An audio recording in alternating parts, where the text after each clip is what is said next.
Happy Sunday, everybody. Welcome back to A Certain Point of View.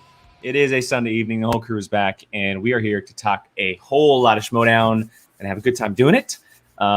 We have a lot to talk about. Obviously, there was a giant pay-per-view that happened this past Friday that had major implications going forward. We will be discussing that. We're going to be covering the Friday's team match, which we did not react to. We'll be talking about that a little bit later on, talking about some FCL as well. And our guests today, of course, we have Jacob Blunden and Taylor Robinson with us. Going to be picking their brains a little bit. Part of kind of this OG reaction fan club that happened so many years ago in the Schmoedown.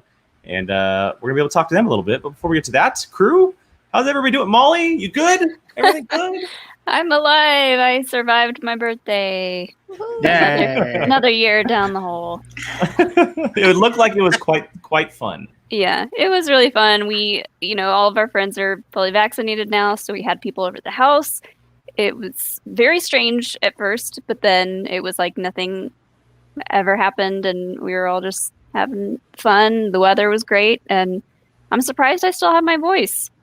I'm sure everybody watching your IG story is wondering the same thing.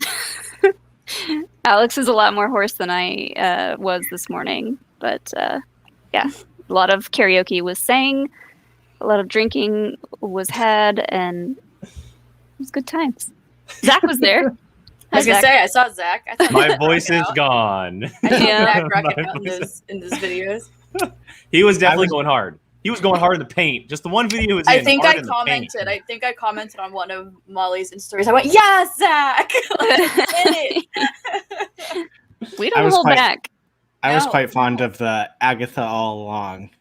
That may have been a request. I couldn't believe they had that on the karaoke site that I got popular. The pass for. Yeah, I was like, oh man, yes. Yeah. Brian, how you doing, man? Good. Bummed the weekend's over, but yeah, I've been working my way through movies. I'm kind of on a movie binge right now, and I'm about to finish Jurassic Park 3, and I dare to say that might be my second favorite of all of the Jurassic Park movies. Really? And I've still got like 25 minutes left of it. I love that one. Just saying. Yes, I've been going through horror. I'm so proud. That is, put my big boy pants on, watched a couple horror movies. He said that he watched Exorcist and he laughed every single time Reagan cursed. I don't know what that didn't scare me, and I did what everyone said. I turned off all the lights and all that, and it was late at night. It didn't scare me. It made me laugh a lot whenever she starts being like, I can't even say it because I was gonna do one of my favorite lines of her, but I can't say it. It has something to do with your mother and doing naughty things in hell, and it's a wonderful line. It's great. So, I've gone through that. Went through Halloween. Went through Scream 1 and 2. Have you seen Nightmare on Elm Street? No, that's next. That needs to be next. That one freaks me out. That's why you need to watch it. So I don't like that idea of someone invading your dreams. It freaks me out. That one's next, Brian. But we'll see. That's the one that is most likely to keep you up at night because because you're not going to want to sleep. Right. That's the one that my toe is dipping towards Silence of the Lambs right now. Ooh, okay. Silence of the Lambs. Clarice. I'll allow Silence of the Lambs. That one is great. That's a beautiful movie. Yeah. Oh, you want to say something, Jake? What? It's not a scary movie? Is that what you're going for? It's not really a scary movie, but yeah. No, it's a great movie. I never said it was a bad movie. It's a horror movie. Yeah, it's a good movie. It's a great movie. It won an Oscar, Brian. Yeah, it's a great movie. Jill, how you doing? Hanging in there? I don't want to talk about it.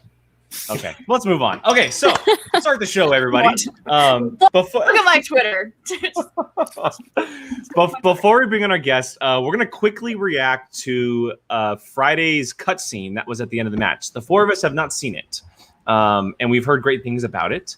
And it obviously plays into a story element that is happening right now in the league. So we're going to quickly react to it, and then we will bring both Taylor and Jacob on. So hang tight. Let's go and check the scene out. It is our president, Grace, and Shannon Barney. Oh boy. God.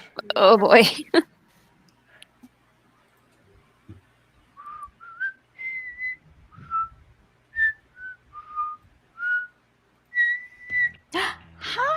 how are you, sweetie? Shannon Thank you just so much looks for calling. thrilled. David, what do you want? Oh, Oh I no. got the charmer, you sweet Oh, there we go. thing. Okay. Well, great. We can dive right in. Look, I've been hearing a lot of things. I've been hearing that you've been doing a lot of swearing and also a lot of using my name. Two very simple things that I've asked you not to do. So what's up with that? Well, Grace, let's call a spade here. This is you. This is you coming in and sabotaging my schedule. This is you finding me if I speak, if I say your name, if I let a cuss word slip. You're literally on. Let me stop you right there. I'm going to need you to just take it down and just know your place. Do you know what I mean when I say that? Oh, you never say This is where you that. are. This is where I am. See the difference? See how that works? So I'm going to need you to just know your place. Oh no. Calm down. Oh, and no. Quite frankly, a word of advice. Never tell someone You to calm might down. want to start kissing. Don't my tell a woman to ass. calm down. I'm sorry, Grace, but did you just steal my tagline? You psycho. What the is wrong with you? Where's your sabotaging everything? You're absolutely insane. That's not your. I will say whatever the I want, whenever the I want, to whoever the I want. And I don't care what you have to say about it. You are not going to ruin my entire season of falling asleep. That's The 2 heat. months pay. Next I can't- time, I'm going to put your players in a triple threat, and I'm never going to give you a title match, okay? Bye. You and Jay and your fines. Mike.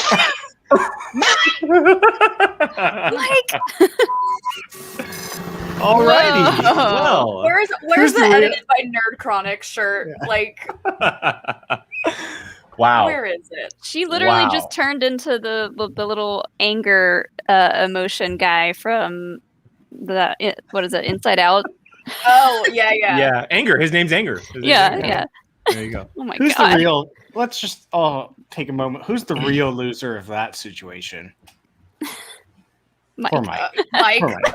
Mike, who has Clearly. to probably get screamed at by Shannon right afterward. Oh goodness. I wonder how that's. I mean, goodness. We knew that was going to happen eventually, but wow. Just when Shannon got brought on, you can tell she's just. Shannon was Not done having it. as Oof. soon as she came on. She was like, "What do you want? Oh. What do you want?" I'm surprised right. he even agreed to be on the same screen. This is true. Contractually obligated. That's what that's called. I mean, Maybe. Well, we know that. I mean, this is what we're going to talk about. But Shannon got a little revenge this weekend, though. She sure did. Before we get to that, let's go and bring on our guest. We have had Jacob on the channel before, and his first time actually talking to Taylor officially on the channel. So let's bring them on. One Finstock, one Corruption. This shall be fun. One Jacob Blunden household. and Taylor Robinson. What's up, guys? Hello. Hello. How are you? Good. Very happy Good. to be here. Welcome. Very excited. Yeah. Yay! We're excited to Looking have forward to you. this. I know I all know you about guys- A House Divided, so yeah. But This house Molly, is I will very say, divided. is it Gucci versus Shannon? That's the big thing. I mean, Yeah. That's a whole nother level. I mean, it Yeah, is Roxy and Kaiser, so that's also okay. Good call. Good call. That's a good call. That's fair. Yeah. That's fair. Fair enough. Fair enough. Well, yeah. Welcome back to POV, Jacob and Taylor, for you for the first time. This is cool because we know that you two have a very long history with the Schmoedown. Taylor, you actually were able to compete a number of years ago in an IG match, and Jacob, you've been a fan and a family member for quite a while. Fan League champion. Get it right. Fan League champion, excuse me, Fan League champion. Get it right. So I just wanted to start by asking, how surreal this all is for you two. How the Schmoedown has kind of become this thing over the last number of years, and now you officially being a part of it, the factions, the teams, the managers, all of this. How does it feel to be involved in all of it? It's insanely surreal, especially as someone who doesn't live in America. That's the most surreal part of all of this is growing up. Like I've followed Christian and Mark for about 10 years now. Their videos, their reviews, and to suddenly watch a video this week of people saying, "Oh my God, look how well Jacob Blunden played," is weird and slightly terrifying. That people now know who I am. That's slightly terrifying, but it's also really humbling and amazing at the same time. And it is a massive dream come true, but it's also one that I never expected to. And that's like I never expected in a million years that I would ever get a chance watching those first seasons of the Schmoedown that I'd even get a chance to compete in it. And now I have one of the best moments in free for all history. And I was gonna say, Yeah, look you at you, do. look at You you, do. moment of And the match. Look at you, look that's at you, moment of weird. free throw. And that's something that I don't know if I will ever be able to fully comprehend. That that it's just I'm still struggling to process that, and still struggling to come to grips with the fact that how much this whole experience has actually meant to me, and what it's led to, and what it has brought me, and it's just a real humbling and fantastic experience, and I love every single second of it. Oh. Yeah, it's a very surreal experience in a lot of ways. It feels like my entire relationship with the Schmoedown has been such a whirlwind, and it hasn't stopped in 5 years, 6 years, however long it's been. It just feels like everything is just beyond my wildest dreams. Like, I came into the Schmoedown worlds doing reactions just for fun because it was a community that I wanted to be a part of, and then all of a sudden, Christian reaching out saying, hey, come to the studio, come watch some matches, like, completely changed my entire life. I met people that I'm still friends with now. That led to me meeting you. That led to me being kidnapped to Australia, which I'm here now. So, that is the legal kidnapped. That is the legal definition. The legal definition. And coming back, I always kind of had some regrets about the match that I got to compete in, the Fatal 5-Way, just because I felt like it was my shot and it just didn't go the way that I wanted. So being able to come back into the league and actually get another shot at it, get to be a part of something that I love so much, it's just beyond anything. I didn't really think I would find myself back where I am now in terms of actually getting to compete and getting to be a part of all this. So it's just, we're both really just trying to comprehend where we're at the moment, to be completely honest.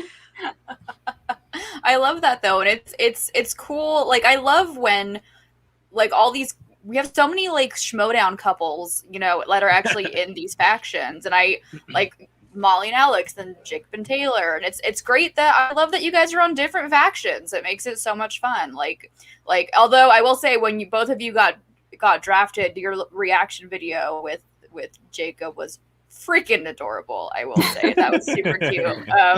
He was so convinced that he was not going to get drafted, and I was like, Jacob, you better be ready because you're about to get drafted. And then it happened, and I just couldn't contain any of my emotions. And I'd been talking to Shannon, and she had pretty much told me she's going to draft me at some point. Like, if I was still on the board, she would.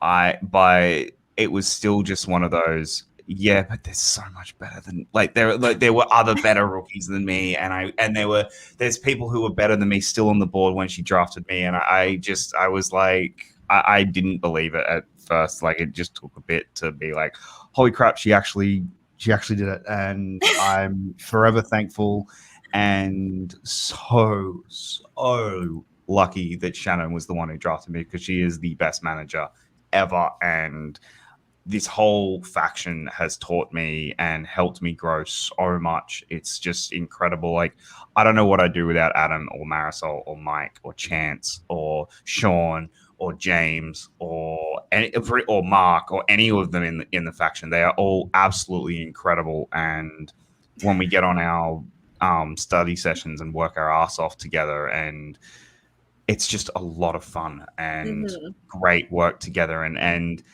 I know you'll talk about it later, but my God, was Friday just the best night ever. Corruption back on the board, baby. Corruption is back. I mean, we also can't overlook the fact that you being drafted, first of all, brought us Mike's Australian accent, which we all needed. Brought some of the best references, jokes of all time at your expense, which is just, love it. Fantastic. Marisol too. We have We have Couple of them deception popping in the in. house. Yeah, a couple of them popping in. There you go. Love it. Well, Taylor, for you, on the flip side, you have the FinStock Exchange, which publicly a lot of people think that Gucci is the worst manager in the league. Can you enlighten us a little bit on that? Tell us about the dossier. Can you give us like some 411? So I don't know if you guys have heard, but we have this thing called a dossier. Really? And, What yeah, is I know that? it's a big What's secret. that, Taylor? It's a big Tell us secret. more. But look, the dossier is 100% a real thing. I have seen it with my own eyes. It exists. And honestly, I don't think unless you're part of the FinStock Exchange and you're in our chats and you're in our study sessions, it's just not something that can be explained to the outside world. There's just you can't equate it with anything. You can't. Gucci's an enigma.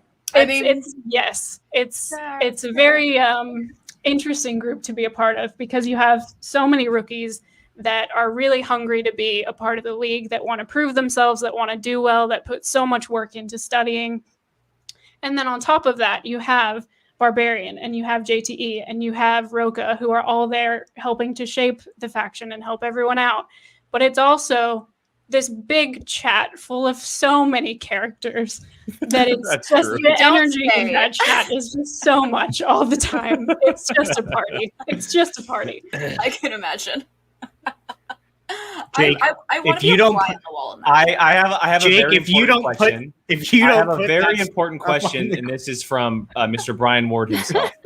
How would Jacob react to a Crocodile Dundee Photoshop? I'm going to tell a little story.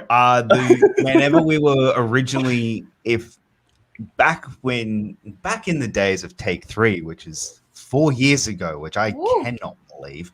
Back in the days of Take 3, whenever we would joke that I would ever get a Schmoedown match, which we joked about, thinking it would never actually happen. I was always told, no matter what, if you get a match, you have to walk out to Men at Work's Land Down Under while wearing a Crocodile Dundee. Has to be that, and if I ever get a live match or if I ever get a match back in studio, I am telling you right now, I will. Well, I won't walk out to Men at Work because I can't. But I have to walk out to Crocodile. In studio you can. They'll edit it out later. In studio you can. In studio can enjoy it. Yeah, Jill, he'll just walk from his house to the studio. Jill. Do it. Just walk here. It'll take you like 6 years, but just walk here. It's fine. More of a swim, I think, at this point. Yeah. So I would very much be down with a Crocodile Dundee Photoshop, just because If that happens, which Brian is a magical man, and I feel like it will happen. If it happens, we are getting it framed in our house, and I will show everyone photos of it being like the centerpiece of our house because we need that. I'm just saying we need that. It'll Who does? probably Everyone needs it. It's Yeah. like I'll 100%. keep refreshing Twitter because it more than likely might happen in the next 90 minutes. Oh That's God! just how good he is. That's He just just how pushes a good he button. is. I feel like that's what he does. He just pushes a button and it just appears. Like Notice how he hasn't responded to your response, which means he's Yeah. probably working on on there it already. right now. Speaking of Men at Work, yes, that's exactly what he's doing. Men at Work. Yeah. Brian, I'm going to shoot it to you. Do you have a question for either Taylor or Jacob? Sure. I'll start with Jacob. I want to say, like, you keep just topping your, like, oh, this is the best that I can get. This is the best that I can get. You won the fan league. You got drafted by corruption. You then got free for all, a complete knockout of Bibbs.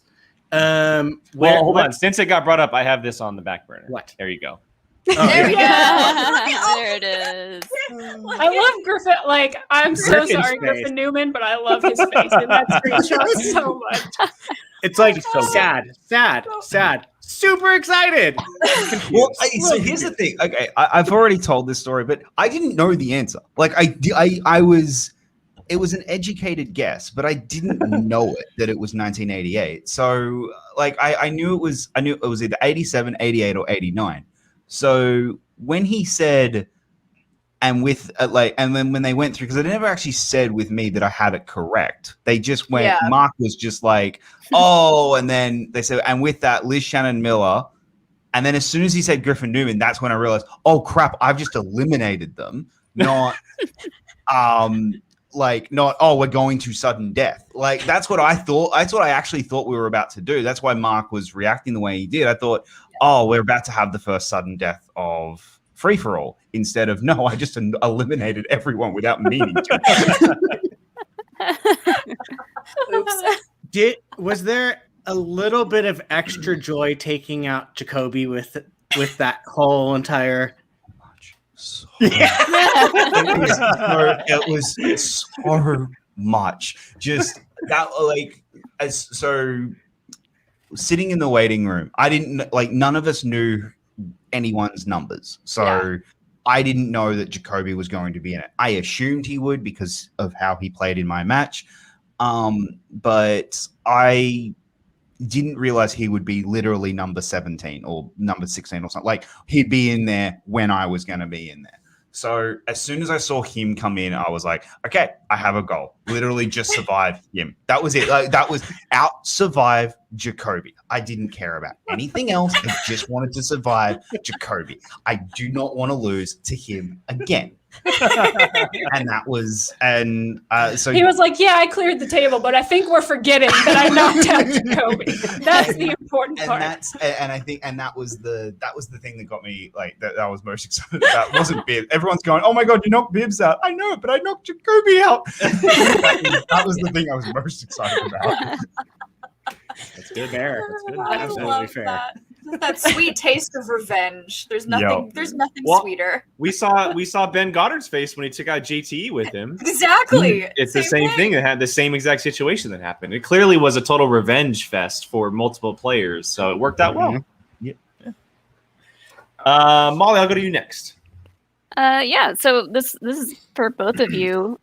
What's been like just the biggest surprise since getting drafted and being a part of the Schmoedown for both of you? I think, again, my biggest surprise, and as I said earlier, is hearing Christian Harloff say Jacob Blunden is weird. It's something I'm still not used to. And even though he said it 4 years ago, but now saying wait till he calls you on the phone, you're gonna be like, what? Oh no, I have had those calls. I have had those calls, which is very interesting. But it's more so having the hearing my name as a Schmoedown competitor is, I think, the single most surreal moment I've ever had. Seeing people tag me on Twitter or on event or stuff and being like, oh my god, you played fantastically. Seeing comments criticizing my play, which is fair, and I'm my biggest critic as well, but seeing people criticize my play as well is like, that's interesting. Okay. People care enough to be talking about what I'm doing. It's just it's strange, but it's amazing at the same time. Yeah. Oh gosh, I think my biggest shock was getting drafted in the first place, because we went on a couple of after shows when we were both trying to get drafted, but especially with the timing over here, like with being a 17-hour, 18-hour difference, it gets a little tough sometimes to be able to do that. And I didn't do a ton of building myself up. Like, I was even surprised that I got put on the actual draft list. So for me, just we went out to celebrate him getting drafted. And then they were like, oh, just kidding. We're going to do all the Twitter drafts right now. And I was like, oh no, we're out celebrating, and I'm trying to be calm about this. And then the Twitter draft happened. I'm pretty sure I was literally the last person of the entire draft that got drafted. Were you really? I'm pretty sure I was last. No, Dewberry was. Dewberry was he? Yeah, Dewberry was Okay, well, last. I was one of the very last people. So it was waiting the entire draft and being like, I'm not going to get drafted. I'm just going to sit here and be like, I'm so happy for Jacob, but I'm also dying a little bit inside. It's totally okay. And so when I got drafted and it was the Finstock Exchange picks up Taylor, I was like, okay, I'm really excited about this, but I'm also kind of terrified because I know what people are thinking of Finstock Exchange right now. And I know what kind of experience, I don't know what to expect going into a faction that already has so much drama around it before anything's even started. So I think for me, don't get me started on that. like I think going into it, not knowing what to expect, and then going into it, and it's just everyone's so excited to be there because it's 90% of that faction is just fans who have put everything into this and really wanted to be a part of this and are working so hard. And I think the biggest surprise, and it shouldn't really be a surprise, but the biggest surprise for me is just how hard everyone is wanting to work to help everyone else be the best that they can be. Like it's such a tight-knit thing that even though the Schmoedown's always been a tight community, having these factions is just a whole nother level of like teamwork actually in action. Yeah, I've heard a lot of people say, especially with this season, that like all the factions are working so closely with everyone together and everyone's kind of helping each other study. And, you know, it seems like just this season, especially, everyone has really stepped up their game and is really fired up to help each other, which is nice.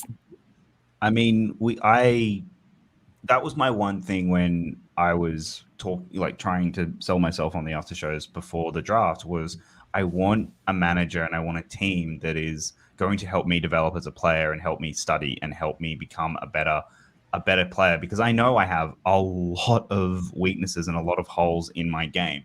And to Corruption's amazing credit and everything that Shannon and every one of the crew that is 10 names and I can't go through it every single time I talk about them, is we all work together and get on these calls and study our asses off, and then when something like Friday night happens, we can all celebrate together as a massive team, and it feels really good. And it just Friday was I cannot describe how amazing Friday was. I'm so bummed I wasn't home on Friday. Sean told me, he was like, we all watched it together. I was like, you guys watched it all together? I was like, yeah. And I was like, oh my God. We were all on a call together and we were watching it, and just the absolute elation and of just all they did. Like we knew Marisol and Mike were going to do it. We knew they could. It was just the fact that they did was just so much absolute elation, and it was fantastic. I'm sorry, Melly. Oh, there you go. I only just realized that. Like, I'm not gonna lie. We did. I only just realized that. I went, oh wait, crap! It was against Alex. I'm sorry. Yeah, the Damon household Friday night was not quite so excited, but I was excited that you we had didn't. karaoke. You're fine. Oh well, yeah. It was forgotten very quickly by the next one. I was excited. We were both excited to be able to watch better movies, better TV than what we were watching for IG, or what he was watching for IG, and I was having to sit through. So, yay! Oh yeah, studying. That's the biggest thing I've learned through not only studying for myself, but helping you study for your upcoming match is, oh my God, the movies. I mean, spoiler alert, we do help each other study. Like that's You're halfway around the world. I mean, it's kind of expected, right? Yeah. So the movies he has to hear about sometimes, I feel like is what Molly goes through as well, where it's just like what? I had to watch Howard the Duck. I was like, what is this? I mean, I have to watch the Clone Wars movie, so like I kind of get it, but I would rather watch. I'd rather watch the Clone Wars film over like Catwoman any day of the week. So, yeah. I'll just never forget you sitting down watching you and I sitting down watching Requiem, AVP Requiem, and we're just both goodness. Oh my goodness. It was an experience. But then not only doing Requiem and then straight after doing The Predator, it's like, oh my God, this is just this is torture. Why are we doing this? There have been a lot of nights where I'm just like sitting there taking notes, like it's worth it, it's worth it, it's worth it, it's fine, you can get through this. There you go. Have you watched Son of the Mask yet? Oh no, not yet. We haven't gotten there yet, and I'm very much like, okay, so what other slices can I study that doesn't have that in it? Well, luckily with IG, it's like if you take good enough notes on a movie like that, then maybe you just don't have to ever watch it again. Yeah, exactly. That's what I did with Clone Wars. With Clone Wars, I wrote 275 questions. I'm like, we're good. We never have to watch that movie again. Every time I watch it, I'm like, you know what? I might just get the Clone Wars question wrong if it means I don't have to watch this movie again. There's movies that you've said that. Oh, you've there just are definitely movies where I go, you know what? If I didn't get it from that first watch, I just might have to sacrifice some points. I don't know. That's very fair. That is very fair. Jill, I'm gonna shoot it to you next. Yeah, so this one will be for Taylor. So with the Finstock Exchange, as you said with your group chat, there are definitely a lot of characters in that lovely faction of yours. A lot of personalities. I don't know if you can tell us this, or if you're gonna show us when you debut soon. But do you got some character work going on, or anything going on? You can maybe peel the curtain back a little bit. There's some discussions.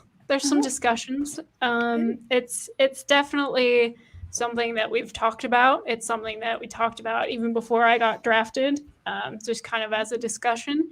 There's some things in the works, but that's really all I can say. That it's a very lively group with some great suggestions, some great conversations. I can only imagine the suggestions that I can only imagine. That is I will say, look, the more I have watched the Finstock Exchange and the more I've talked to those competitors and your faction mates, they're growing on me a little bit. I'm starting to get on that Finstock Exchange bandwagon, and I'm very excited to see you debut. That's what we want to hear. There's a lot of work that goes into everything that you see. So there's a method to the madness, and it's definitely working. It's definitely, because like during the draft, I was like, what is happening? What is going on? I think everyone in the community was like, what? There wasn't a single person that didn't think that. Even the Finstock shills were thinking. We're like, what is happening? What is going on? And then we got like Brother Lomas, we got King Khan, we got Tyler Lieberman, we got Rager, we got the Rager, and we're getting all these amazing personalities. And I'm just like, the more I see your faction, the more I'm like, who? Listen, sir. There he is, stepping in. I'm excited to see you hang out with this bunch of crazy guys. Say hi. No? You're just gonna... Sean, we can see your shadow. Hi, Sean. Hi, Sean. Hi, Sean. I will say something that I've noticed this year for sure with all the factions is you're starting to see people that maybe you wouldn't have, like their factions are rubbing off on them a little bit. You're getting some personalities coming out that maybe you wouldn't have seen otherwise. We're like Adam Collins said in the chat earlier, we're getting some sass out of this one. We're getting some sass out of that one. We're getting some sass out of Molly Damon. Like, all of you are just getting sassy. When is this a new development? I mean, that's also fair. Hello. Yeah, that is nothing new. It's just gone to a higher level. It's just duplicated. It's just. So first of all, we have Streamlabs that came through from Mr. Ferris Smithani. Simply says hello. Thank you so much, Ferris. A $10 donation. So I gotta ask Taylor, do the Rager and Brother Lomas, do they text like they talk? To an extent, yes.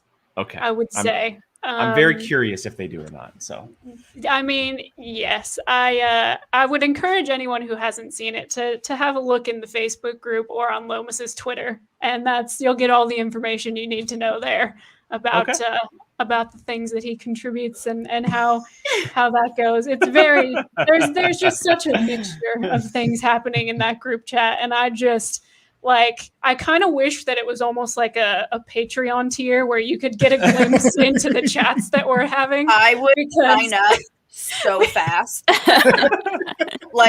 think that could raise quite a bit of peek into our group chat. I'd be like, how much is it? $50? Sign me up. Like, I want to get into the minds of these crazy freaks that are in these. I need to know. I need to know what is happening, and I love it. I love everything. There'll be happening right nights now. where I'm just sitting there scrolling through my chat and I'm just losing it, and he's just looking at me going, "What is happening over there?" Because I don't get it. I'm not allowed to see. Of course so. you're not allowed. That's top secret So I'm just sitting there classified like, business. I'm just sitting here like, what is so funny? And you're like, and then you like try and somewhat explain it. And it makes no sense. Yeah, and then like you start, and then you slip over because you're laughing so hard, and then it's like I'm just sitting there. Like, I'm never gonna get this. I'm just gonna go watch the Titans lose. Oh, There you go. There you go. I mean, to be fair, on the corruption side too, I'll be in here and I hear Sean laughing his face off. I'm like, what is happening? I'll open the door and go, what is going on? He goes, don't worry about it. I'm like, what is that? What are you guys doing?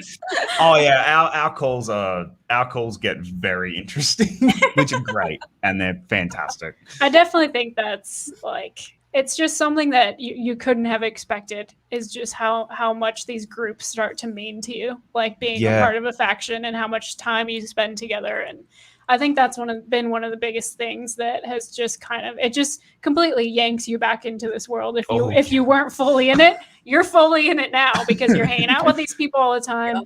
Yeah. You're doing all this studying. Yeah. Like, I mean, we kind of stepped away a little bit last year with just COVID and everything. Like we weren't watching the Schmoedown nearly as regularly as we used to. And then, my God, this year, I don't think there's a single match yet that I've missed. And I think every single one, as soon as it drops, we're just like, all right, come on, we're watching it. Like, let's go. And then as soon as we watch the match, and then as soon as there's a reaction that drops from a certain point of view, I'm like, let's do it again. Let's go. I have not done that in years. It's been a long time. It's been a long time since it's been not everything we're doing. Like, which is, it's great. Like it's reignited my love of this sport, and I just can't believe that.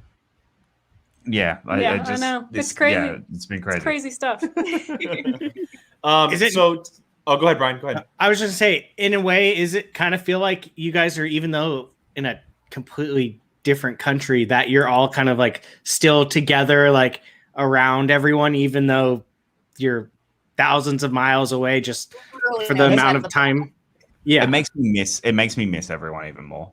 It makes me like I was given the amazing opportunity to actually go to the studio, and I've been to a few live events, and it just makes me miss so the calls are fantastic. I think after Free for All though, after Free for All was when I really felt I would kill to be able to go out with everyone and celebrate tonight. Right. And I think that was the first time I ever really missed the not only was that, from COVID, but also I would have also had that same feeling if COVID wasn't a thing, because I would be over here and it would be like everyone would be going out after Free for All to go hang out, have drinks, go to Barney's. I would be sitting here and I'd be like, it's one of those. I'm thankful for COVID, because if it wasn't for COVID, I wouldn't be in the Schmoedown right now. But at the same time, like, it makes me want to just move over there in a heartbeat. If I could move to the US, I absolutely would. Come to us. It's definitely, it's been such a weird experience, because you're right, without COVID, neither of us would be in this position right now where we'd be able to compete because everything's online. But it's also just like, now that we're kind of sucked fully 100% back into it, it's like, man, I miss everyone, and I miss going out after studio matches, and I miss just, all the parties we had at PJ's place whenever we were like, I just miss all that stuff so much. So always at PJ's. Always. Yeah, we know. We saw him try to take over Jesse's stream last night. Oh. That's the Pachucan for you. That's the Pachucan. That's the Pachucan for you. So I wanted to ask before we get to our classic question, which I believe Jacob answered on our free agent or our rookie special. We did. We learned about Australian snacks. Yeah, but we're going to get to that together. But I wanted to ask this one in Tim Tams. Watch out. Yeah. Which we'll get to Candy and all that stuff here. But I wanted to ask Taylor, your match is coming up. Your match is coming up. It was announced. You're going to be playing Greg Alba. Yes. which is officially his nickname, which is just insanely fun. Greg Alba. It's amazing. But how's the preparation going? Do you have any words for Greg? How's everything going? It's very interesting because I feel like a lot of my experience coming back to the Schmoedown has come full circle in a lot of ways. Like Gucci is half the reason that I ever competed in the first place, and now I'm on his faction. Greg is someone I've been friends with for a long time, and it's, my first match back. It's not just up against a rookie or up against someone that I don't really have any ties to. Greg and I have hung out together. We've done Comic-Con together. It's very weird how full circle everything feels like it's coming. And I feel like it's a very appropriate way to kind of come back into the league. And I spent so many nights just doing nothing but studying. There'll be other things we want to do, and I'm just studying, watching movies.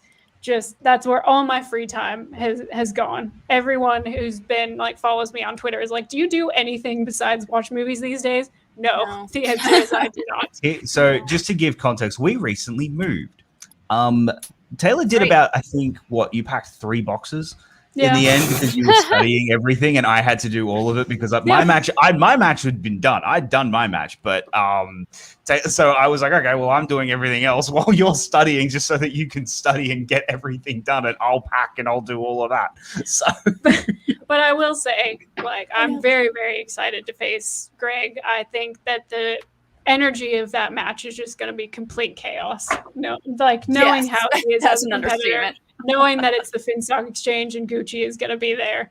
I don't know if I'm mentally prepared for the character work that's going to be going into that. Overall, it's just going to be, I think it's going to be a lot of fun. And I think everyone's going to enjoy it. I'm really looking forward to it.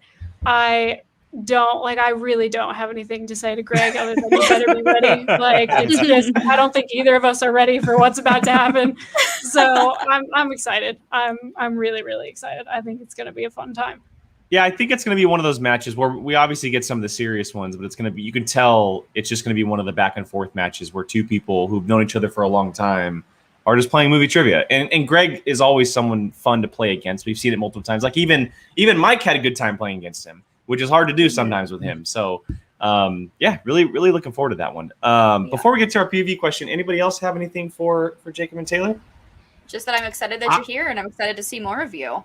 Both of you. I'm so stoked. And I'm so happy that Taylor is coming back into the league, and we're going to see some more amazing, strong female competitors up in the Schmoedown. Yes, we need more of that. And then Jacob, I'm just so stoked for you of clearing the board, my friend. I think I messaged you as soon as it happened. And I did XX kangaroo XX. I was like, yes. So when it happened, I do. When it happened, I obviously didn't have my phone anywhere near me because it's free for all. But after I had been sadly eliminated, because I will never forgive myself for that Clint Eastwood question. And I just checked my phone, and it had just absolutely blown up. And it was just all these messages of just people being like, "Oh my god, I can't believe you did that!" And then, but the thing I am single most impressed with, and I will never not be impressed with, this one had to get up at 4 a.m. in the morning because that's when I had to get up. So when I got up at 4 a.m. in the morning, the alarm went off, and obviously sleeping next to me, she's just like, "Oh God, it's boring." So she gets to get up. It happens, but she can't scream, she can't do anything because it could pick up on my mic. So she had to celebrate while very, very quiet. I was just sitting there I was just texting people furiously because I can't say anything out loud. I'm just I'm trapped in a room watching this happen. I don't know what's going on. I'm losing my mind. And then I'm watching him react, and he looks like he's about to throw up after what he just he doesn't know how to handle what just happened. It was just I'll never forget it, just because it was just I know that for everyone who watched it, for the most part, people were impressed by it. There's some people who were not having it, which is don't worry about those people. Those people can. But for us, it was just such a personal. It was just such a exactly. It was just such a personal moment that it would have been so different in a studio, and it would have been great in a studio or in a theater. But I'll just never forget You sitting on the couch and me being like, what do I do? I can't react, but I'm so excited. But like, I know there's only a certain number of people I can text about this to freak out. There's only certain people are watching this. Like, it was just a whole thing. And if shirts don't get made, I'm making shirts of it so that I can have one that just says. There you go. Yeah. So that's XXX 5X. Yep. There you Yes, go. it's gotta be a kangaroo. It's gotta be a kangaroo. It does. Of It has to be. I mean, if you're not gonna win it, it's not a bad little trophy to have with. Oh you God, no! I'm forever. Look, I went in. I went in as a last minute replacement as well because Chance wasn't available that day, so I took Chance's spot. And the one thing Chance said was, "Just do me proud. Just Oh boy, make did me you. proud, and just make sure." Like, No pressure. Just do me proud. Yeah. and Whatever. I will. The trophy I will forever take is afterwards. Chance going, I wouldn't have done that. Like he wouldn't have never do it. So that's the one trophy I will take. Is He's gonna hate you so much for he saying has that. said that live. I know. Okay. He has said that live. I Before, will make so sure I he will- gets it publicly. I will clip it out for you. He has said that live on other things. He said he has also said that. I mean, he wouldn't have been eliminated, but he would. Yeah, it was. Yeah, it was great. It would have gone sudden death, but That's funny. amazing. Oh my god. I love it. All right. Well, we'll finish this up with our classic POV question here, I'll let Tyler start, and maybe Jacob has changed on this one. I'm not sure, but in the movie, what is your favorite movie snack, and what is your favorite candy? Ooh. We should make poor Taylor do an American and an Australian. Oh, that's just hard. Well, my favorite movie snack, which is something you can't actually get over here, and it drives me freaking insane. Like I love soft pretzels, and you cannot buy them here. That's You cannot get What? soft pretzels, and it kills me every single Why? time. God. Like when That's we the go to worst. a base, like a stadium of any kind or a movie thing, like you just cannot get them, and it breaks my heart a little bit every single time. break your heart. No, you did the cruel thing. You introduced them to me. And I was ignorant. When we were in the States, I was like, you have to try these. And he's like, no, I don't really want to. They don't look that great. And I was like, trust me, try these. And then that's like all we ate for 2 weeks. And now he's like, why did you do this to me? Oh, So that's my favorite. Ignorance is bliss. So that's my favorite movie snack that I can't actually get until we go back to the US. My favorite candy, it is tough because there's certain stuff you can't get over here. Like I like getting Milk Duds. I like getting. You can find them. They're really hard to find. Yeah. What's the other one that's hard for us to find that I like getting all the time? I think you can only get like, what are they called? The ones I have. Reese's? No. They're the fruity Starburst. Starburst. You can only get them at certain stores. Like, there's just things that I have to go on a hunt to be able to find. Look at these two. Here you go. These two. Yep. See? Yeah. I have a bag in the bedroom because we found a place that had them. But there are things you just have to hunt down. Yeah. The amount of times we will find we'll go somewhere and they'll be like, oh my God, they have that. And we'll walk out with pretty much the entire store's worth. I'm like, and they're take just some like, notes. And the person at the store is just like, the arm shelf thing, just the whoosh. yeah. Gotta stock up. Yeah. So yeah, I'm just gonna spend the rest of the day thinking about soft pretzels and crying. Sorry. Oh no. Sorry.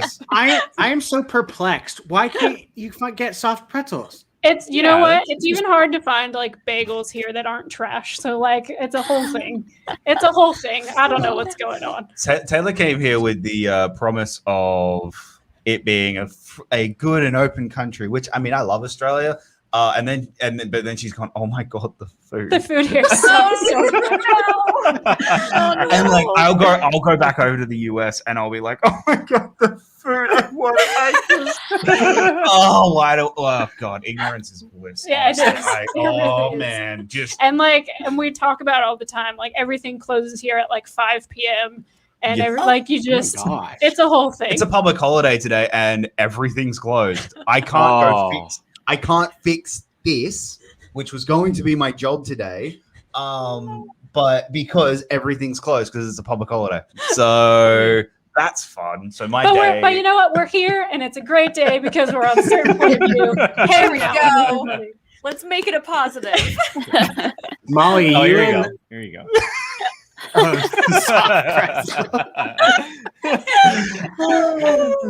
Molly, you That's guys should great. just That's like great. have like trade drops between each other. You get your Just- Tim Tams, you'll Oh, send yeah. them Starburst, stuff like that. And Oh, just, there you I am If, 100% in. if anyone wants to send me a box of Cheez-Its, I'll love you forever. Because you Oh can't my buy them god, here. Cheez-Its. Oh, God. Cheez-Its. I'm gonna send y'all a care package. It's funny. I've always, whenever someone said to me, if you could live anywhere else in the world, where would you pick? And I've always picked Australia. And now I'm like, you're not. I'm yep. like, You're pretzels? like Brian's like no soft Candy? pretzels. I'm out. No way. I'm sorry that I'm Horrifying. crushing so many people's dreams right now, but I've just got punched in on what to expect. my goodness. I don't think I'd be able to survive. Yeah. Oh my Our, God. our You know theater, what? our It's- theater, if you don't go it's- to the theaters, the latest is pretty much if you don't go to the 6:30 showing, you're stuffed. Like that's Oh. the last. But you know what? You're here, and I'm here because you're here. So it's good. Aw. so Things it's are good. yeah. So good. so that was basically so. We need to sort out your visa so that we can go back home. Basically, you need to sort that out so you can come with me, and then we'll just go back. It's fine. There we go. Well, Oh, to goodness. both of you, thank you so much for hanging out the last hour or so. It was great to have you both on at the same time. Jacob, obviously, for the second time, and finally to officially meet Taylor as well. Can't wait to see Jacob's next match. Taylor, can't wait to see your first match. And obviously the rest of the year because it is only May. So good luck to Yeah. everything the rest of the year, guys. Thank Thank you very much. Very much looking forward to the rest of the year, and I'd love to and coming back on here at some point. I love Of course. Absolutely. Great. You guys are You're welcome always anytime. welcome. So we'll definitely be seeing you guys. So No. All right. Thanks, Awesome. guys. have a good night, guys. Bye. Bye, guys. We need to send them a care package, man. I think we do need to literally- send them a care package. Gotta We throw do. in some Cheez-Its, some Starburst, some like Yeah. those I'm like Costco mortified. soft pretzels. Like throw Yeah. that ish in there. I am We'll mortified. find out what they don't get over there, and we'll send them some snacks. Brian's hopes and dreams are just Like shattered. no, like I'm legitly like shook. Like Cheez-Its, Starburst, And you know, Pret- I love like- Cheez-Its. I'm a Cheez-It addict. Like I love those. Well, I see now. It's funny. I would have thought you would have freaked out more about the pretzels because I know yeah, how I'm freaking much about the pretzels too. Trust me. you and a beer cheese pretzel is like heaven. So I mean, Cheez-Its, like you can buy those and eat them at home. Soft pretzels, it's like you kind of have to go either to like the mall or like you're at an You can event get or the- something look, I'm and you gonna get go like to a Costco. hot. I'm gonna get the pretzel. microwave-ish. You can just toss in like an oven or a microwave. Because like they're like, I'm sure they're like, we'll take any freaking soft pretzel you can give me. Like I don't care what, just give me a soft pretzel. A pretzel's a pretzel for sure. It's all about the dip you have. Let's be honest. It is all fair. about the dip. Mm. That's fair. Like if you have a good dip, you're All the mustards. yes. If yes. Give me that nacho. Give me that like from the not even like real cheese. That from the Welcome machine, to plastic POV dip. Snack Hour, everybody. We're gonna be doing this for the next 30 minutes. this is it's The right- nacho cheese that's this color. Yes. Yes. It's not even actual cheese. It's like processed cheese Uh-huh. mix. Like it's not even real cheese. Give me that. It's That's so what- bad for you, but it's so good. So good. It's so good. All right, well, let's try to shift gears a little bit. We got on first the of all, food train. We got yeah, on the I food know. train. The POV gets on a food train, it never stops. But Too. we did get a super chat, a generous $20 super chat from Thin Blue Line. Love it. Best MT show ever. MTS show ever. Excuse me. Thank you so much, Thin Blue Line. Thank you. Greatly appreciate it. You. I believe, let's see, someone else said something that I want to bring up here. By the way, yes, Zach Burkett, Auntie Anne's pretzels are the best pretzels. The Yes, cinnamon sugar absolutely. one. The cinnamon Absolutely. I will debate you on the toasted almond. I don't want. And I don't want. I'm not even an almond person. Chuck, I take this extremely offensive. I Extremely mean, it's offensive. kind of true, Chuck. Don't get me started on pretzels. No. Do not get me started on pretzels. It's okay. We can just like make them mad and just say like we have better bagels than the East Coast, and then We they do will. have better I don't need a bagels. bagel. Chuck, your football team sucks. How about that? Abort mission. Abort mission. All right, let's get back on track here. Let's talk about this pay-per-view, everybody, because this was a big one. This is the big one. Let's start with the undercard, which wasn't originally on the card. It was the final match was supposed to be the undercard. Then there was supposed to be a teams match, but that's later on this month. Anyway, we got to see this awesome match between Lady Justice, Marisol McKee, and Video Drew. Two singles players who have been playing really, really well as of late. Video Drew had won her 2 previous matches. She went perfect in her last match. Marisol had won her previous 2 matches. She did very well against Vinny earlier this year. And they're on 2 extremely high-profile factions, Corruption and Dungeon, obviously. For me, this match lived up to the absolute hype that it was built up to be. They both played incredible. Video Drew played awesome. Marisol played as great as I expected her to. It just came down to questions that one player just weren't able to get, plain and simple. There were no issues, like no bad categories or anything like that. It was an all-out brawl until the final round. And I think it came out how most people were expecting it to come out, obviously with Marisol. But Video Drew proves once again that she is a singles player to kind of that a lot of people should be scared of, because she's playing really, really well, and the knowledge that she has in times is kind of shocking, like the kind of answers that she can pull. Brian, I'll let you start this one off. What did you think of this one? I loved it. This is one of the matches that, I mean, we talked about before it was announced that we were hoping we would see, and then we see it, and it lived up to every bit of the hype that we were hoping for. Video Drew is not playing just to play. Like, she's playing for points. She's playing to win. And who knows if she would have kept that Kevin Hart slice. We saw this. She crushed Kevin Hart. Exactly. She got it. Yeah. So, I mean, if she would have stuck with it and Marisol would have got something else, who knows what could have transpired. But Video Drew is like, I mean, we hear she's been studying a lot. She's been studying the Video Chronic quizzes. I'm sure help a lot too. She's killing it. Like, she's not someone to take lightly in the slightest anymore. And with Marisol, I mean, we get what we expect. And she played exactly how we expect her to play, as always. This was a great match. I wish the only thing I'm bummed about is that she Video Drew didn't get a slice that she knew, because I think this could have been a even closer match. But she still crushed the category she got. Like, I know. She put Marisol on the ropes to have to go perfect in that round for it to even be a real game. But yeah, on the flip side, Marisol, we knew what she was capable of when we first saw her. She is now becoming like a top tier elite scary player that a lot of people should be very nervous about. Molly, I know that you're a dungeon head, so this is a little different for you, but I mean, coming from your end and seeing a Video Drew like this, it must have been pretty cool from your side. I mean, we are all so proud of her and her performance, and we're singing her praises all night because she performed so well. And yeah, she's been studying her butt off, and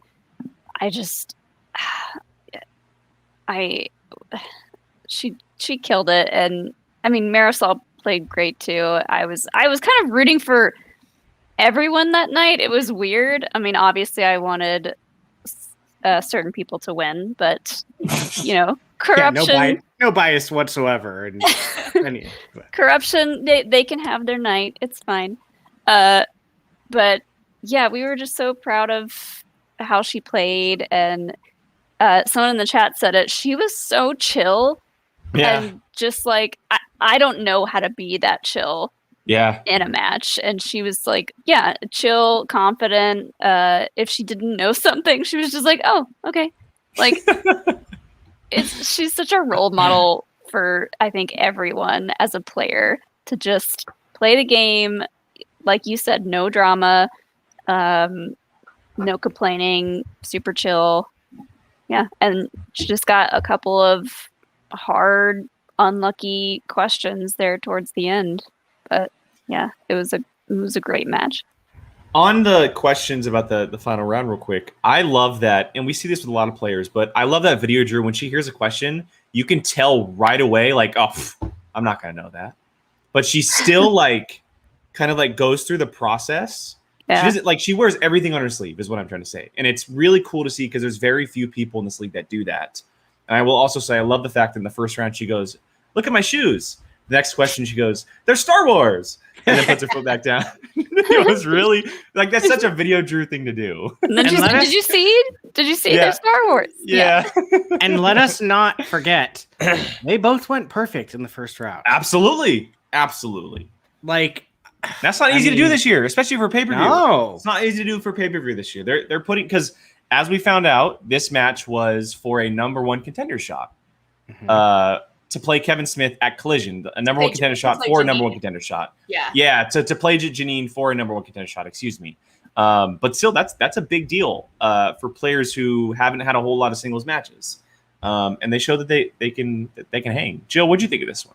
I think I've said on air before that one of my fantasy matches would be Marisol and Video Drew, and when it was announced that was happening, I lost. I'm slightly convinced someone heard you say that, and that's how we. You did say it on one of our. I think it was after. I put it into the ether. So I think it was after Video Drew won earlier this year. Is what happened. Yeah. So I will take full credit for this happening. You can thank me for that. I put it into the ether, and then you were all given a wonderful treat of this amazing match. And thank you. You're welcome. You're very welcome. It was everything I wanted it to be. We got a perfect round one. We got amazing character work. We got two amazing female competitors that are just I can see them compete literally all day long against whoever.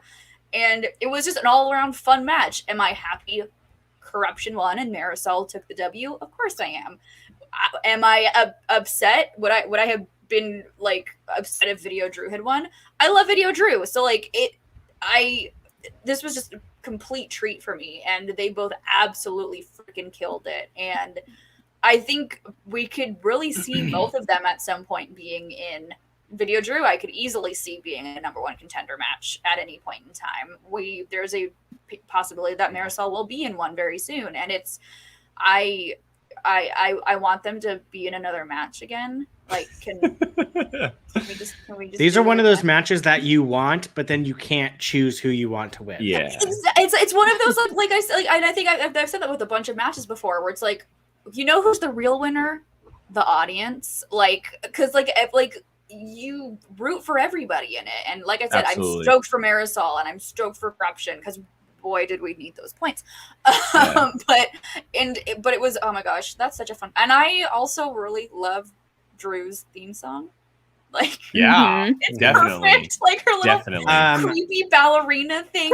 Absolutely, it's great. And her whole setup with the green screen. It's so good. They perfected that so well, and just like her hair was on point, her outfit was amazing.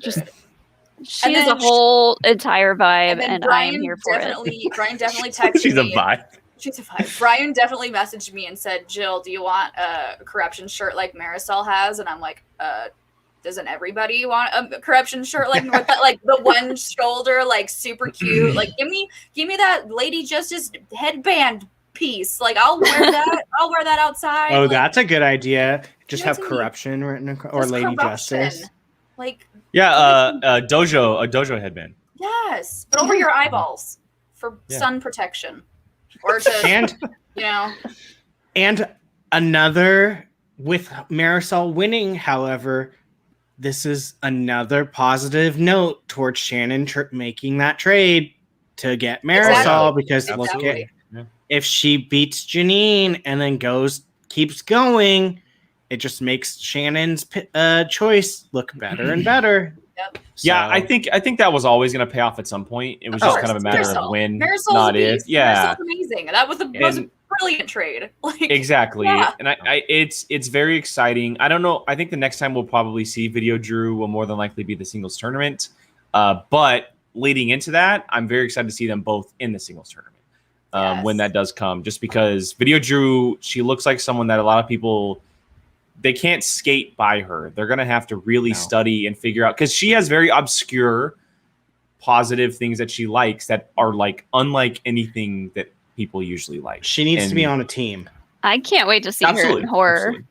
That's what I'm saying. Like she kills a lot of categories that a lot of people stay away from, and it's very cool. And yeah, so for Marisol, she goes on to play Janine in just a few weeks, and she's playing Janine for a chance to play Kevin Smith at the Schmoedown Collision this summer, which will be a #1 contender shot. So we're either going to be getting McKee Smith or Janine the Machine versus Smith, which is very cool. Can we also talk about the fact that Janine and Marisol are going to be in a match together? Yeah, that's big time. That's another fantasy match for me. That's like, awesome. That's also gonna be That's awesome. That's another one that's like, we are the ones that are winning. That was being us. able to watch them compete against each other. The promo is going to be absolute fire.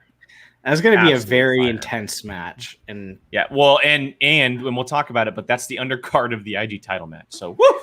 Yeah. So we'll talk about that one. Wow. But yeah, let's get into it, because the match that followed was a chance to play Mara Konopik at the upcoming title match for IG, and it was Mike Kalinowski, the Killer, versus the Demon, Alex Damon. Jake, that's the wrong one. Yeah, he's smiling. Sorry, Alex doesn't smile anymore. I apologize. He has started smiling more and more now that he can take a break. Well, actually, he can't take a break until after this week. Never mind. I was like, when is that happening? Get a Star Wars match in like a week. He does not get any breaks. Yeah.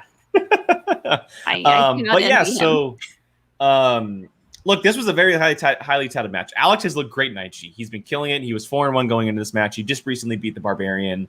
And obviously Mike is Mike. And and I know that Alex was going into this because he had got KO'd by Mike last year in the tournament. And in all, it was an incredible match. Unfortunately for Alex, he ran into a brick wall. Mike looked like old school IG Mike, who was on a complete mission, and he got questions that it's that damn baby face. Yeah, freshly shaven. Well, and look, this was Mike's first time with the new categories, and he went perfect in the match. And look, he killed it with all these new categories: AVP, Planet of the Apes, all this stuff. Alex got some questions that he just weren't able to pull in time. Some very obscure movies, and that's what happens in IG. But overall, a really, really good match. Great respect between the two of them as well. You don't see that a lot of the times with players who are so highly profiled with different factions, especially Shannon versus Roxy and like this whole thing. I really enjoyed it. And Mike moves on to play Mara. We get Konopik Kalinowski 3, which is huge in this new day and age. So really, really cool there. But Jill, what did you think of this overall? This match was just pure insanity, and I loved every second of it. Like you said, this was the old Mike Kalinowski. Like, he went perfect in this IG match, and that's scary. This is the scary, I'm coming to take this W whether you like it or not, Mike Kalinowski. And I thought Alex played a really good fight. And I love watching Alex play IG because he keeps proving to people that he's not just a Star Wars competitor. He knows his ish, and he keeps proving it day after day. Even with this wheel, the wheel I thought was a really difficult wheel, and he was like, I don't need Star Wars. I don't need Star Wars on there. I don't need Lord of the Rings on there. I'm still going to show what I can do without my two obvious strengths. And he went with animated, correct?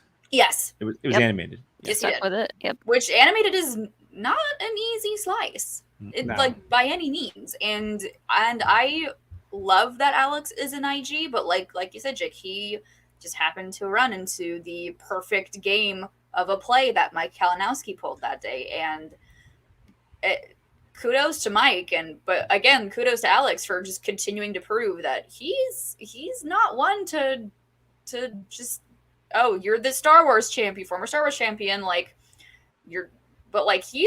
he will beat you in an IG match. Don't even second guess it. But Mike's scary. And something to add on to that for Mike is, and I didn't mention this up top, but he spun opponent's choice, was given Who Said It, and went perfect in Who Said It, which is rare to see. especially rare if to you see. said it is.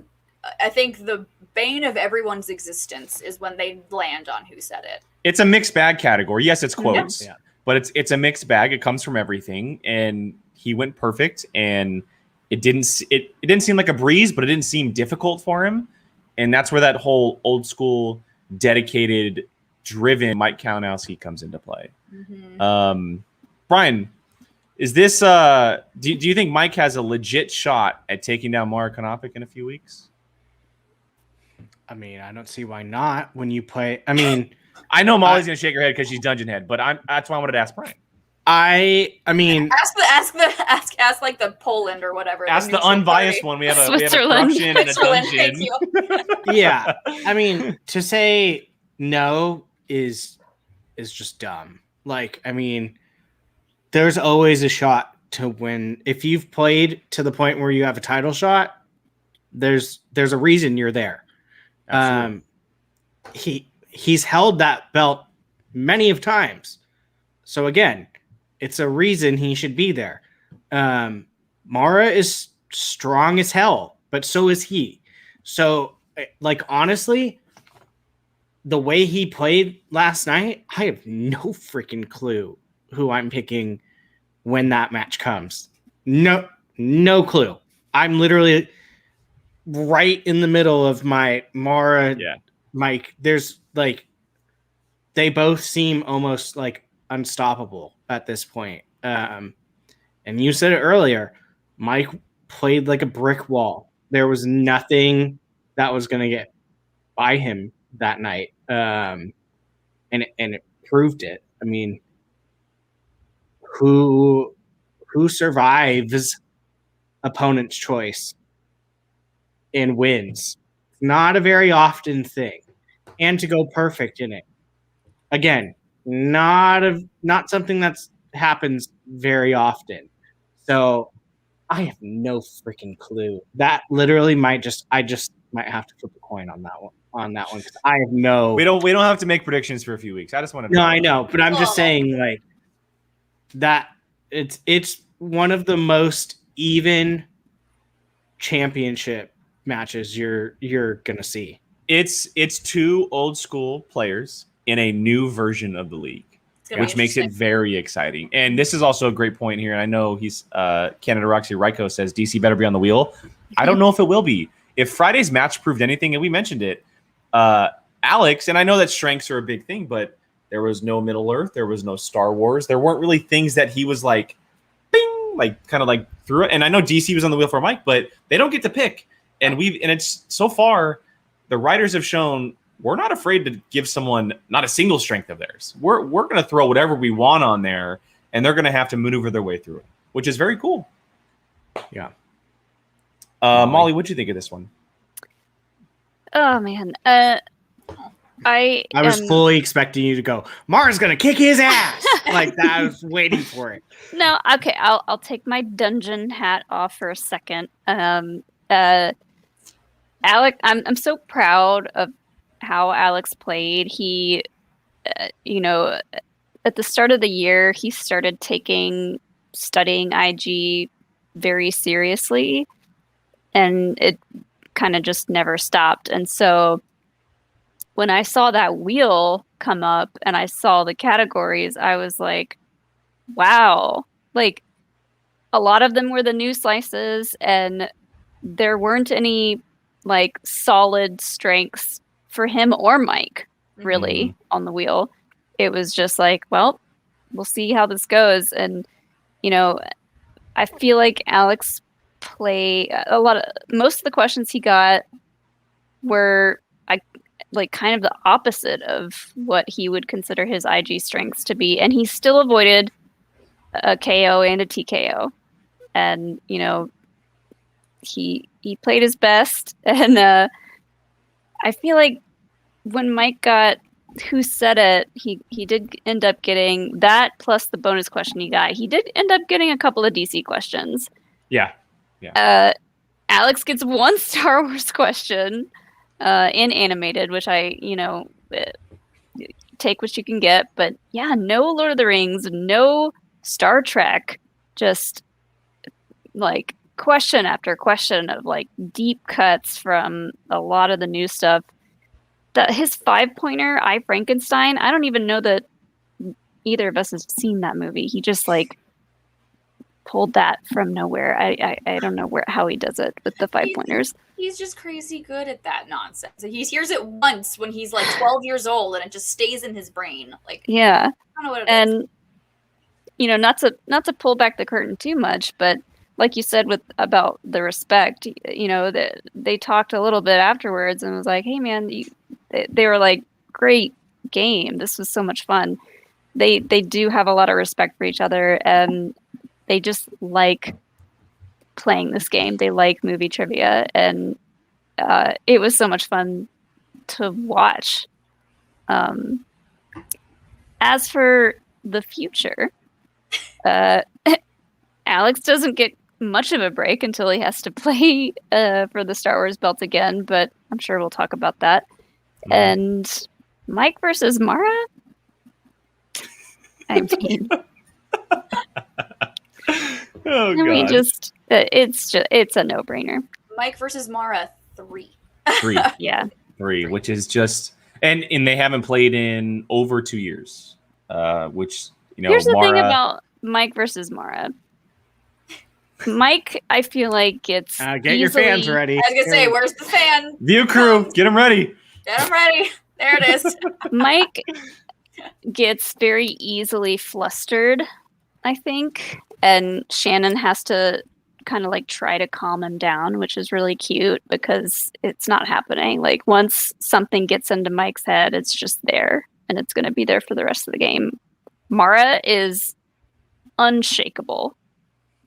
She is just in the zone, the danger zone, whatever you want to call it. She is in the zone the entire time. Something clicks in her brain when she is playing movie trivia, and it's like it's over. Yes. Fair. That's fair. I mean, look, we've seen Mara in a title match. We've seen Mike in a 3-round match. So it's hard to with all the new stuff, all the new categories right now. We've It's seen tough Mike to in say. many of title matches. But not. Yeah. Well, I'm saying. No, we've seen Mike do a speed round. Did he do a speed round? Well, with yes. Shan? Sorry, I should have clarified. I meant the new categories with the new version of IG is what I was saying. It's a new day and age for all these IG players, and Mara right out of the gate got all these new categories, right? Swashbuckling adventure, like all this stuff, and Mike got them as well, but he hasn't gotten them in a speed round yet. He hasn't gotten them in a betting round yet, and that does change things a little bit. I'm not giving the edge to Mara right now, but I'm just saying like maybe the experience gives her a little bit of an edge, just slightly, because she has been there so far. But Mike, he looks more driven than he has probably in over the last year. He didn't look all that driven last year. Like, right, they had that really fun IG tournament final between him and Chance. He's like, hey, you go win this belt. He wasn't really focused on it too much, but now he looks like he stepped back. He's more involved, and he's just going for it. And that can be a really, really scary Mike Kalinowski.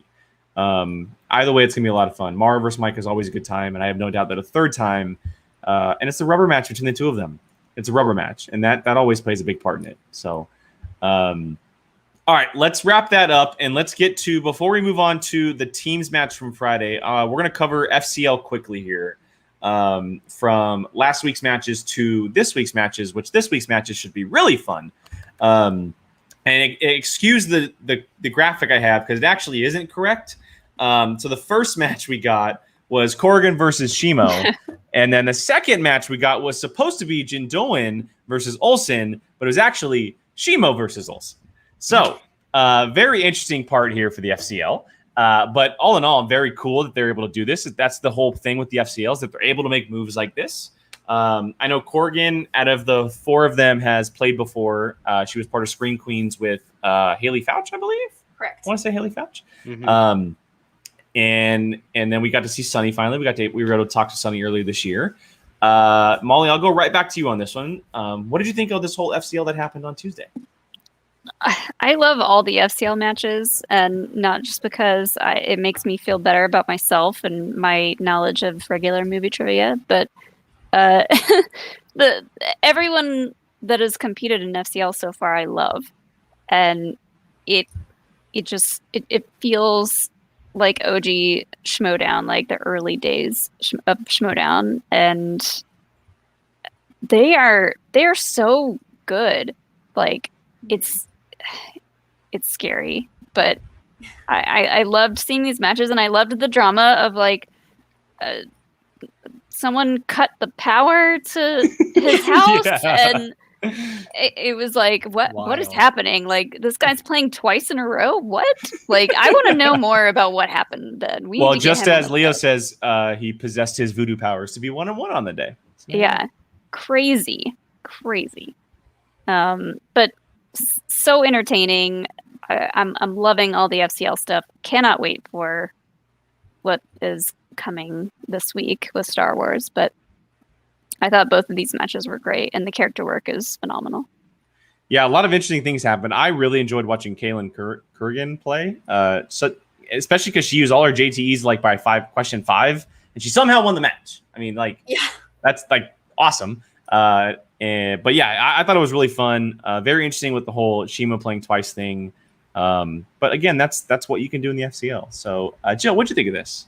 I loved this, and I loved the craziness of now we currently have our first 1-1 FCL competitor. Yeah, there you go. Yeah, some crazy nonsense happened, and I don't know if it was like a last minute thing, and I don't know what it was, but whatever happened, I love the storyline we got out of it, and it worked. And I know some people are like, why is the same guy competing 2 days in a row, like twice in a day? And I'm like, why are you upset about that? Like why not? Why not? Why not? Like it made it fun and different and interesting, because it totally builds this organic storyline for Shimo now. Like it's completely organic. It was I loved everything. Like, is he gonna possess other matches? Yeah. Like, are we gonna see a future match that's scheduled, and then just why is my power not working? And then like this guy just shows up, and like they could do a lot with it. And he could be like 7-1 by the time someone gets their first match. You never know. Like it could very well could be. So it was just, and I was very happy that he won his second match, because imagine coming back from your first loss only only to lose It'd be again. So tough.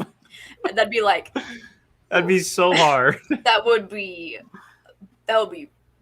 rough. I am very glad that I love Sunny, but I am just for that alone of I don't want someone to lose twice in one day. That would be really sad. So I'm glad he got his revenge. I just remembered he got Star Wars, right? He was given Star Wars. He was given Sunny landed on opponent's choice, and he was given Star Wars. I do remember watching that, and I was just I was so impressed with how well he did, and just I'm proud of you wherever you are. Proud of you. Well, right. I mean, be a force in IG. He said that he even said in the post interview that IG is really what his strength is. Yeah. IG. I think they said that on the show too. They're much more heavily involved in those kind of movies. Yeah, IG and Star Wars. Yeah. Brian, what'd you think? I mean, I love the Fun Class League. They're the Fun Class League. That's fair.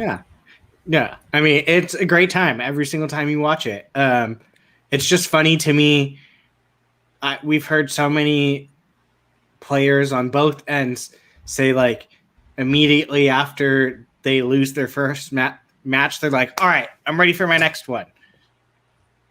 That's never actually happened before, and this actually happened, and it worked. And it worked in his favor too, because he won. So I would have not liked to be him if it would have been 2 back-to-back losses, but he came out on top on that second one, and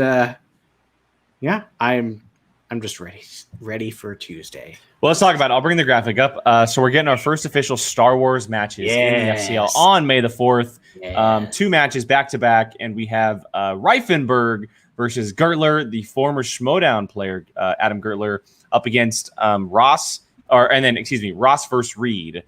We had Mr. Ross on our show a couple months ago, And if you don't know, Mr. Reifenberg is actually the creator of Scum and Villainy Cantina in LA. And he hosts, he's part of the Fat Man podcast with Fat Man Beyond, I believe it's called, with Kevin Smith. So he's kind of a Star Wars nerd junkie. And I don't know how Adam Gertler is in Star Wars, and I don't know how Reed is either. I don't know his name too well, but it's being set up for a very fun card as far as Star Wars go. And if you don't know, TV is included. TV Star Wars is included in the FCL, which opens up so much, so many questions, so many just category possibilities that can be seen in these kind of matches. And it makes it a lot of fun. It might make a lot of Star Wars competitors be like, well, I might want to compete in the FCL more than the Schmoedown, which is an interesting thing to throw on some players. So, Molly, I'll let you start this one off. First of all, how excited are you and how interested are you to see all these new categories? I am so excited, and this is exactly what Star Wars in the Schmoedown needs. We've seen it time and time again. People are playing these perfect rounds, perfect games. Put some variety in there. I love that they're, and I hope the fact that they're putting TV in the FCL means that they're kind of testing the waters to then introduce that into the actual Schmoedown, because I think that would level the playing field quite a bit in a fantastic way. And I'm so excited for them to compete. I do know that Reifenberg, we met him a couple of years ago at Scum and Villainy, and he like had heard of the channel and he knew who me and Alex were. It was funny because he was like, I heard you're good at trivia. And he said something like, Don't they give like a free shot if you get like a Star Wars? So, yeah, he came and like sat with us for a little bit, and he was like, if you can stump me in trivia, I'll give you a drink token. Ooh. Well, we were there for how many tokens did you get? Don't threaten me with a good time. I think he took the offer back after the second or third token. He was like, okay, I get it, you're good. But he was super nice, and I didn't realize that this was the same person that we were going to see in the FCL, and I am so excited to see him compete. I just like, I don't know if everyone has seen his promo, but I was going to mention he's a Gungalorean. Well, yeah. But he's because some classic footage from him competing on like television shows. He was on over the past like 20 years. What is it? That Rosie O'Donnell, the Rosie O'Donnell, TRL, yeah. That's what it was. Yeah, and he won both. Yeah. So he's got history with it, playing for a very, very long time. And yeah, like Brian, like you mentioned, he's going after the fan base as a Gungalorean. Mm-hmm. He's going after the fan base being a Gungan fan. But I mean, Brian, you must be pretty stoked just as much as the rest of us are to see Star Wars in the FCL, seeing that TV's in there. Yeah. The fact that it's such a large part of the Star Wars universe, and like Molly said, that it could lead to the Schmoedown itself, including all this as well. Yeah. Give me as much Star Wars as possible. I'm going to be very pleased with it. Very excited to see new Star Wars people. I would very much like to have. Oh my god, I already forgot his name. The bar Ross. Oh no, Reifenberg. Right, yeah, because I can't say it. That's why. Right, yeah, that one. Yes, if you would like to come on, open invitation, because you, sir, created my favorite drink, alcoholic drink in the world. Yeah, but I'm excited. Give me all the Star Wars. Give me all the Star Wars matches. I'm very, very excited to see how this goes in FCL. I'm sure it'll be just as great as everything else we've seen. But yeah, it's another new thing coming to Schmoedown World. So I'm excited for it. Yeah, and his first name is JC. Thank you, Gordon. JC, thank you. And then also, I do want to clarify for those who don't know, it is a round 2 category. It's not. It's a slow burn into adding it into everything. But right now, it's just going to be a round 2 category, which works out perfectly. It's a perfect way to include it, introduce it into the Schmoedown, being that's never added before. And like Zach says, I'm sure like every Star Wars competitor is, I'm on board for TV shows in the Star Wars division. I know Molly's on board. Sean's on board. I don't think I know a competitor who is not on board for having TV. Absolutely. Yeah, I mean, I assume if you're a Star Wars fan, you've probably seen the shows as well, or you wouldn't be upset having to rewatch them.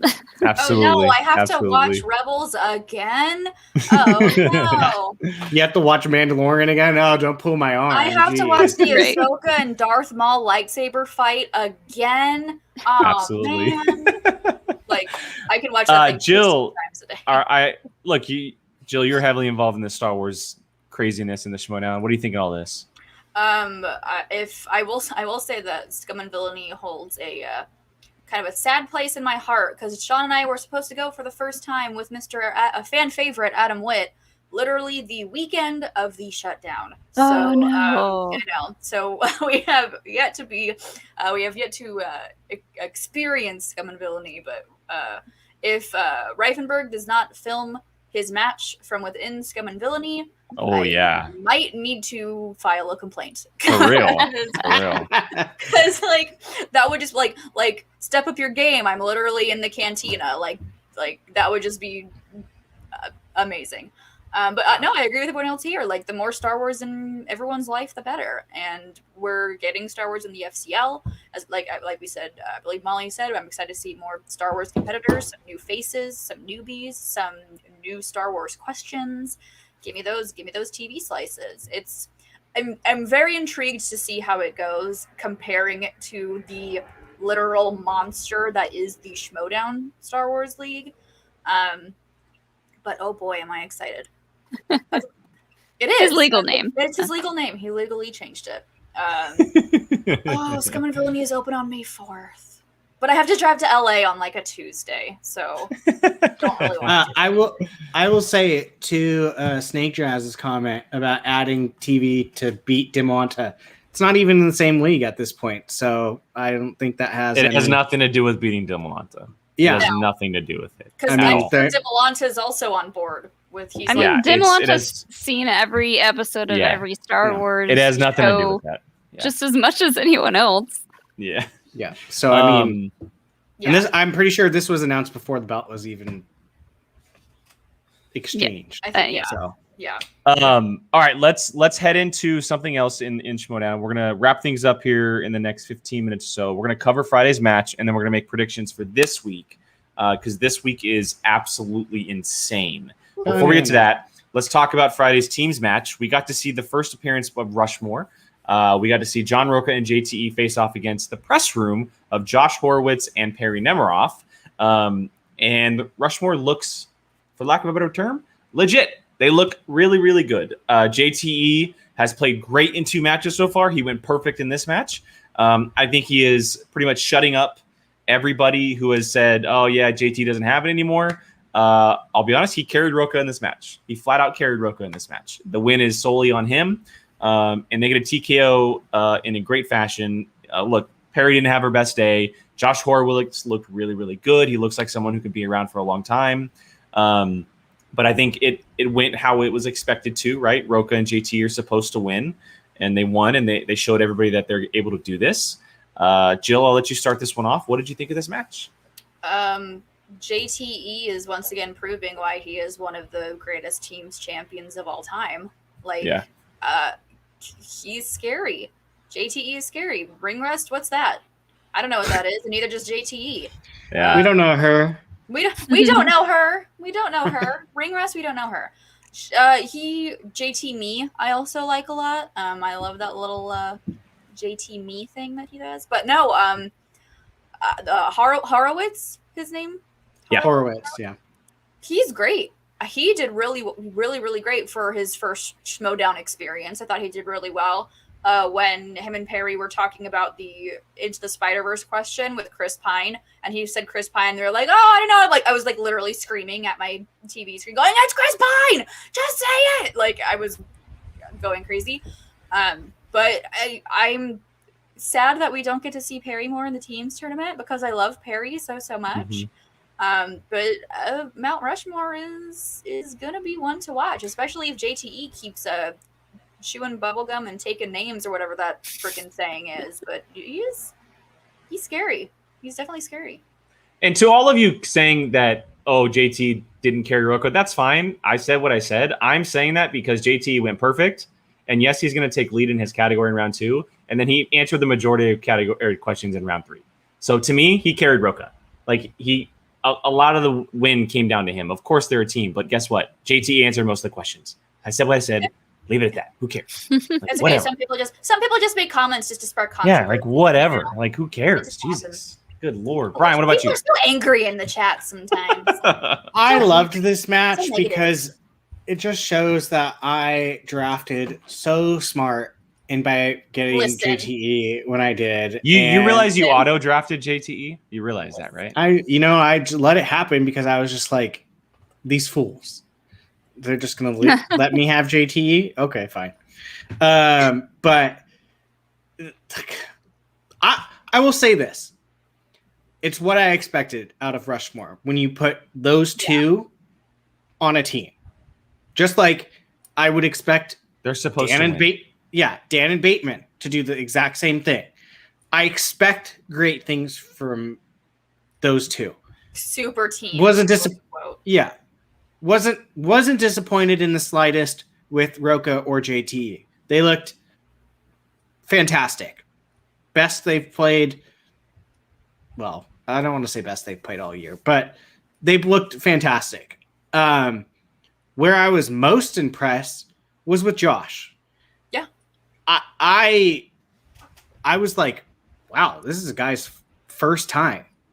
And he played like he had played before. Exactly. I was very impressed. He knew rules, was calling repeats when he needed it. Very aware. So I'm not saying anything other than just how for someone to come in their first match and to play like he did was impressive to me, because you see a lot of people their first match trying to figure out how to navigate the game. None of that from him whatsoever. And it was impressive. He knew a lot of the answers to the questions. Like Jill said, he navigated that Spider-Man question and was like, this is it. I think he even said like, I'll take the heat or something. Yeah. So his confidence was there. They did fantastic. I mean, this was a great match from both ends of the spectrum. And like I said, I expected nothing less from JTE and Roka. And they played exactly how I thought they were going to play. And I would not like to be in the path of them throughout. I mean, we have a heavyweight matchup between Lightning Time and Rushmore next, so which we'll see in here just a few weeks. Molly, what did you think of this one? I mean, I just feel lucky to be getting new teams, and seeing JTE and Roka on a team is fantastic. Press room is great. Although Rushmore, like them picking that as their team name, it's a clear shot at everybody. It's like, duh. Their Like, ego is just. Get it? You have an ego. As if we didn't know. We get it. Yeah. I need to go back and rewatch this match to get my clear thoughts on it all. But can someone please help Gucci with his internet and tell him from your car? Yeah. Why is he always in his car? I have a learned theory. from personal experience, you can't do it well. Don't I have a film from your theory car. that he spends all of his money on his clothes and he is actually homeless. And he's living in someone else's car. But he films Gucci first from his nice little condo place. No, Like he's like Lon. He broke into someone's house. Taco's his landlord. He just put the Gucci letters up, like just to have. Still, I mean, We're a Worst year manager, age, bro. Like, come on. worst manager, or worst manager? Come on. Like, you can't even get your internet to work to help your team. No, Oh, just Yes. oh.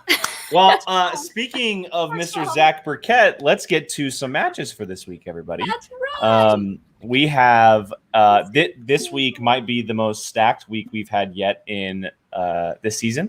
Let me just name them off real quick. So Wednesday, the Patreon match, Wednesday, May 5th, we have the first match of the Star Wars tournament, which is Mr. Zach Burkett versus Adam Witt. So we got Rockstars versus the Excuse Dungeon on me. that one. It's fan favorite Adam Witt. Yeah. Fan favorite Adam Witt versus Zach Burkett. I apologize. There you go. Goodness. Okay, Thursday's match. Hey, Going Parker back said to the it's his legal name, so You know what? Well, it's- Parker can. Excuse me, sir. Can you finish that? sentence? We're going. We're going to the teams Excuse me, tournament sir, on did Thursday. You want to finish that sentence, sir? No, I'll keep that one to myself. Okay, that's Thursday's teams match, May 6th, is Deception versus Blackjack. So Corruption versus Stars, Roxy and Shannon back at it. And then Friday, oh good God, is the midterms versus Danger Zone, the released match. And then Friday night's pay-per-view is an undercard that has yet to been announced. There's a pay-per-view on And- Friday. The pay-per-view is the rematch of the Star Wars Championship. Oh my god, that's It is right. Dimolanta Damon 2 on Friday, May Wrong picture. 7th. He's smiling. You're smiling. There isn't one of him not smiling. Yes, there Goodness. is. Harlow posted Goodness. We need to just get like a pen and just make a. this. Smile. Brian Ward, just send me all your files, please, so these guys Just a can get off really- my back. Just a really Goodness. crappy like paint job. Just a So Anyway, wait, so we have. I'll name them off quickly, real quick. So we have Well, no, I was Star just Wars gonna on say- Wednesday. No, I'm We going have to say Whit Burkett. Roxy's playing every single match, correct? Oh yeah. She is not playing Oh, the no. released match on Friday. Not deception. Oh. She has Final 3 of the 5. and So we have Whit Burkett, which is Dungeon Stars. We have Deception Blackjack, which is Corruption Stars. Danger Zone midterms, Dungeon Swag. And then the only match for Friday's pay-per-view announced so far is Dimolanta Damon, which is Corky Mercs and Stars. So she has 3 of the 5. Dungeon has 2. Peggy versus Radis is the undercard. Was it announced for the undercard on Friday? According to the chat, the undercard was Okay. If it was the undercard, okay. Okay, I didn't realize it was announced as the undercard. If Leo is saying it, Okay, fair enough. Yeah. All right, so the Probably undercard true. is Peggy, which she is. There you go. She's in the chat. I apologize. Goodness, Hi, everyone's on my Peggy. case. Hi, Um, Peggy. So that means that is the Den. Didn't they call each versus other Finstock. out too? Didn't they call each other out? Like, She called out Radis on our show to Yeah. get revenge for Ooh. Christy B. see, we get That's so fired. much stuff happening because of our show. Where is You're our pay? welcome. Grace, Where's your commission? we're creating these matches for you. we put Marisol, I me mean, and we'll- Drew into the ether. Then we got people that are, just make us the rundown. We get more people See? watching our show anyway. Thank you. There isn't one. Thank you, everybody. You're welcome. there is one. There's one of him not smiling, Kalinowski, not against Dimolanta. I want Okay, so just like a cropped out, totally not Alex's mouth, just sad. Just slap him on all of the posters. all right, let's start with Wednesday's match. We'll go through these quickly, get some match predictions here. And just so everybody knows, we'll be doing reactions on Thursday or Wednesday, Thursday, not Friday because of schedules on our end. We'll just be watching matches on Friday. I know everybody's be like, "Oh, Danger Zone plays," but there's plenty of matches then later on. That's fine. Adam Witt versus Zach Burkett. It's gonna be an interesting night here Friday night, so I don't want to mess with the internet. Yeah, Yeah, yeah, that. Oh my god! Um, Not to mention Bad Batch this week too. Oh. yeah. Funny. There's Okay, a lot happening. Before this we week. get off the rails, Yeah. Whit Burkett. I'll let Molly start first because it's obviously in one direction, even though it's one of her good friends. Whit Burkett. And he is watching. And he's on your fantasy team. and I'm sure Adam Witt is watching too because he's always watching. Excuse me, fan favorite Adam Witt. Sorry, fan favorite Adam Witt. Sorry. You're welcome. This hurts You're my allowed. heart. You're allowed one abstain a year. So, Zach is like, Molly, we shared a karaoke mic together. Molly. and we will continue to do so. But Yeah. this one's But hard, but you know, I gotta root for neither. I'm not picking. For neither. I'm rooting for myself. That's who I'm rooting for. I'm gonna play along, and I'm gonna root for me, and whoever wins, congrats. You know, fair enough. I will if let Adam, her have that one. That's if fine. Adam wins, great, more points for the dungeon. If Zach wins, great. One of my very close friends gets his very first Schmoedown win. So Look at how classy he is. it's a win-win. Zach. This is why I love Zach. This is why I love Zach. Brian, what about you? I'm gonna go with Mr. Zach Burkett. I almost have we announced the nickname? I don't know. No. No. Brian, no. I won't. Not for this one. Jill? I want Adam to win a match so badly because he so deserves to win a match because he's so good. Yeah. But I'm gonna go with Zach. I'm gonna go with Zach on this one. It's the Dragon Con thing. It's the Dragon Con thing. Like, I don't even. It's hard to root against the Dragon Con player. I don't even know if it's that. I think a lot of people are gonna come out of this match being like, "Wow, like this is a Star Wars player." Because I mean, we've been able to talk to Zach, and you know, we've been lucky enough to kind of pick his brain a little bit, and he's ready. And the fact that he's also on the stars with Alex is a big deal. That's a big deal. So everyone should look out. And it's nothing against Adam Wood at all. I have a feeling it's going to be an incredible game. Yeah. And Adam's going to push someone to their limits once again. I was going to say on the flip side, we saw the Adam Witt Thomas Harper match. Yeah, exactly. Adam is not scared of the Dragon Con players. No, he's not scared at all. No. He's not scared at all. He's a Dragon Slayer, kind of, sort of. But he's going to push someone to their limits again. But I do think Zach will come out on top on that one. People seem to forget that I am also a Dragon Con player. Yeah. I might not be as scary. If people don't think you're scared, Molly, Sass is just as much as scary as anything else. So. You're sassy. You're scary. Yeah. So yeah, I mean, any questions that Adam Witt would have sassy Molly. That's all. any questions that Adam Witt would have had for a quote unquote Dragon Con player, he can just come to me, and I of course helped train him, so he's fine. All right, Thursday's match. Back to the teams tournament here. We get the return of Deception, the only team to return from last year in the tournament, up against Blackjack, a newly formed team of Janine the Machine and Jacoby Bancroft for the Stars. Brian, I will start with you on this one. What do you think? I really want to pick Blackjack. If Marisol wouldn't have played Friday and I wouldn't have seen how she played, I probably would have picked Blackjack. But I mean, her and Adam, I'm going Deception on this one. I really like Blackjack though. Jill? That's easy, I guess. This is really hard for me. Deception. Yeah. Yeah. Sorry. Next. Molly? Next. I agree. Blackjack is a fantastic team. I can't wait to see them play. I feel like it's gonna be hard to beat Deception. This is like a heart versus brain situation again. Like, I want Blackjack because I love them as a team. I want them to win so that they can keep playing in the tournament, but it's going to be tough. Like, they got maybe the hardest matchup right off the gate. Yeah, they're playing someone who's experienced together. You know, they've played 2 matches before, and they've been on a faction together for almost a year now. I think that this is going to be the best round 1 matchup we have. I think these 2 teams are going to go blow for blow. We're going to really get to see what Janine can do with a partner who can, you know, who is very different from her. And look, she was paired with Ethan in the past, and it was great, but it also didn't work out as best as that we thought it would. And they were also separated very early on. But I think her and Jacoby work really well together. Just from seeing Jacoby's one match and seeing Janine so long, I think it's going to be a really, really good match. But I'll give the edge to Deception because of the experience, because of Adam, because of the way we just saw Marisol, like Brian said. But yeah, I think it's going to be a really, really good matchup.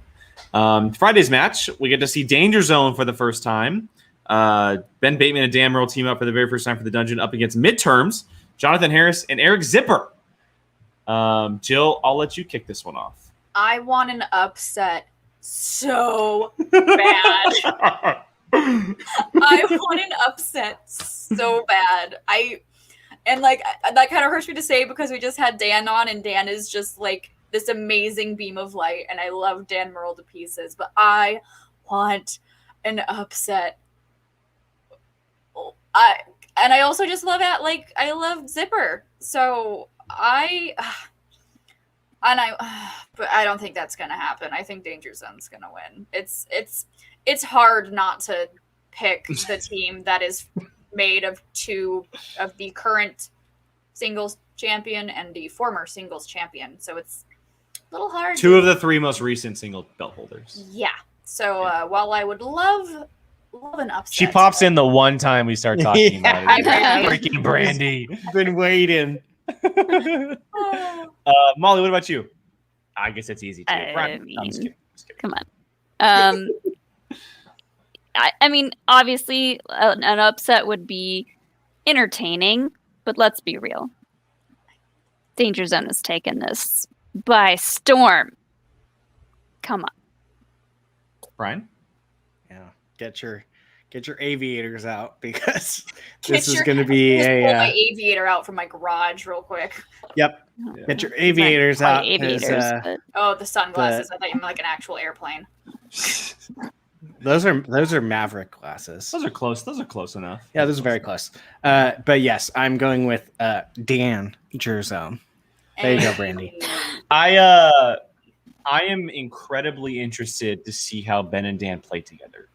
Yeah, I know that obviously editing could play a part in it, but I'm interested to see how they work together as a team. Mm-hmm. And it's, it happens for some players, but we know that Ben has a big ego. He's a really big ego. Does he? And he likes to be in the spotlight. And now playing with... I thought you were going to say he has a really big whiteboard. And well, he does. He does. Also, yes. He absolutely does. But look, he was teamed up with the great Mark Riley recently, but Mark was at the end of his time. Like he was kind of at the end of his prime when they were teamed up together. Now he's playing with someone who is at the top. We're not putting Mark Riley out to pasture just yet. No, that's not what I'm saying. That's not what I'm saying. But Mark Riley is not the player that he used to be. I'm sorry. He's just okay. But it's fine. I'm just interested to see what Dan and Ben look like as a team, their camaraderie together, how they operate. Because we saw what happened with a former super team in Roca and Dan. They won a belt, but it also didn't work out like we expected it to. Is this going to be the same case, or are they going to be able to kind of fix the pieces and put everything together? I'm super interested. But I'm going to give the edge of Danger Zone, obviously. All right, then the undercard for Friday's pay-per-view is PG Peggy Gubbins up against Rick the Rager Radis. This is an interesting one. Interesting one.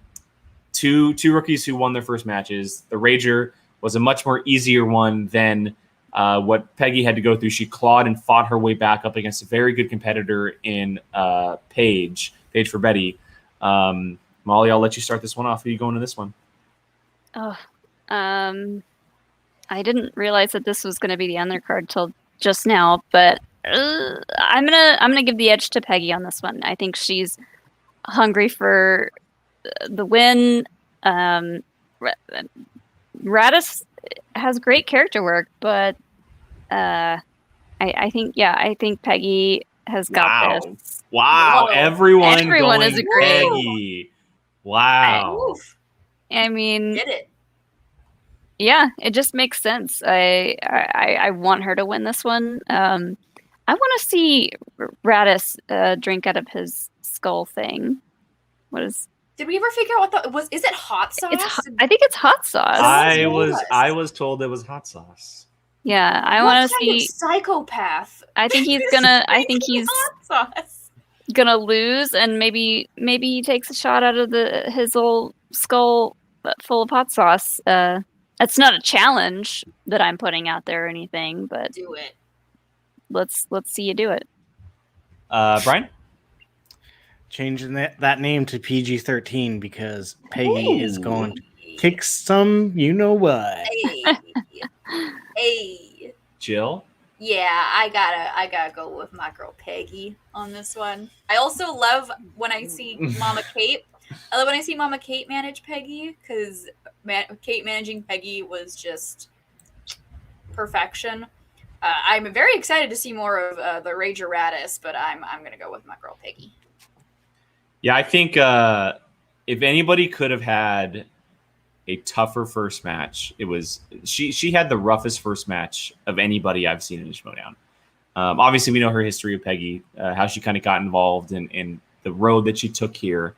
I think this match goes a lot easier for her, but there's just something telling me that whether it's her going to multiple choice or getting a tough 5-pointer or something, I'm going to give the edge to Radis on this one. And it kills me to say. It really kills me to say. He's picking him because he's on his fantasy team. I've gone against my fantasy team. I've gone against my fantasy team. And I would have said that if that was what was going on. But I knew nothing about the Rager coming into this. And I still don't know really anything about him.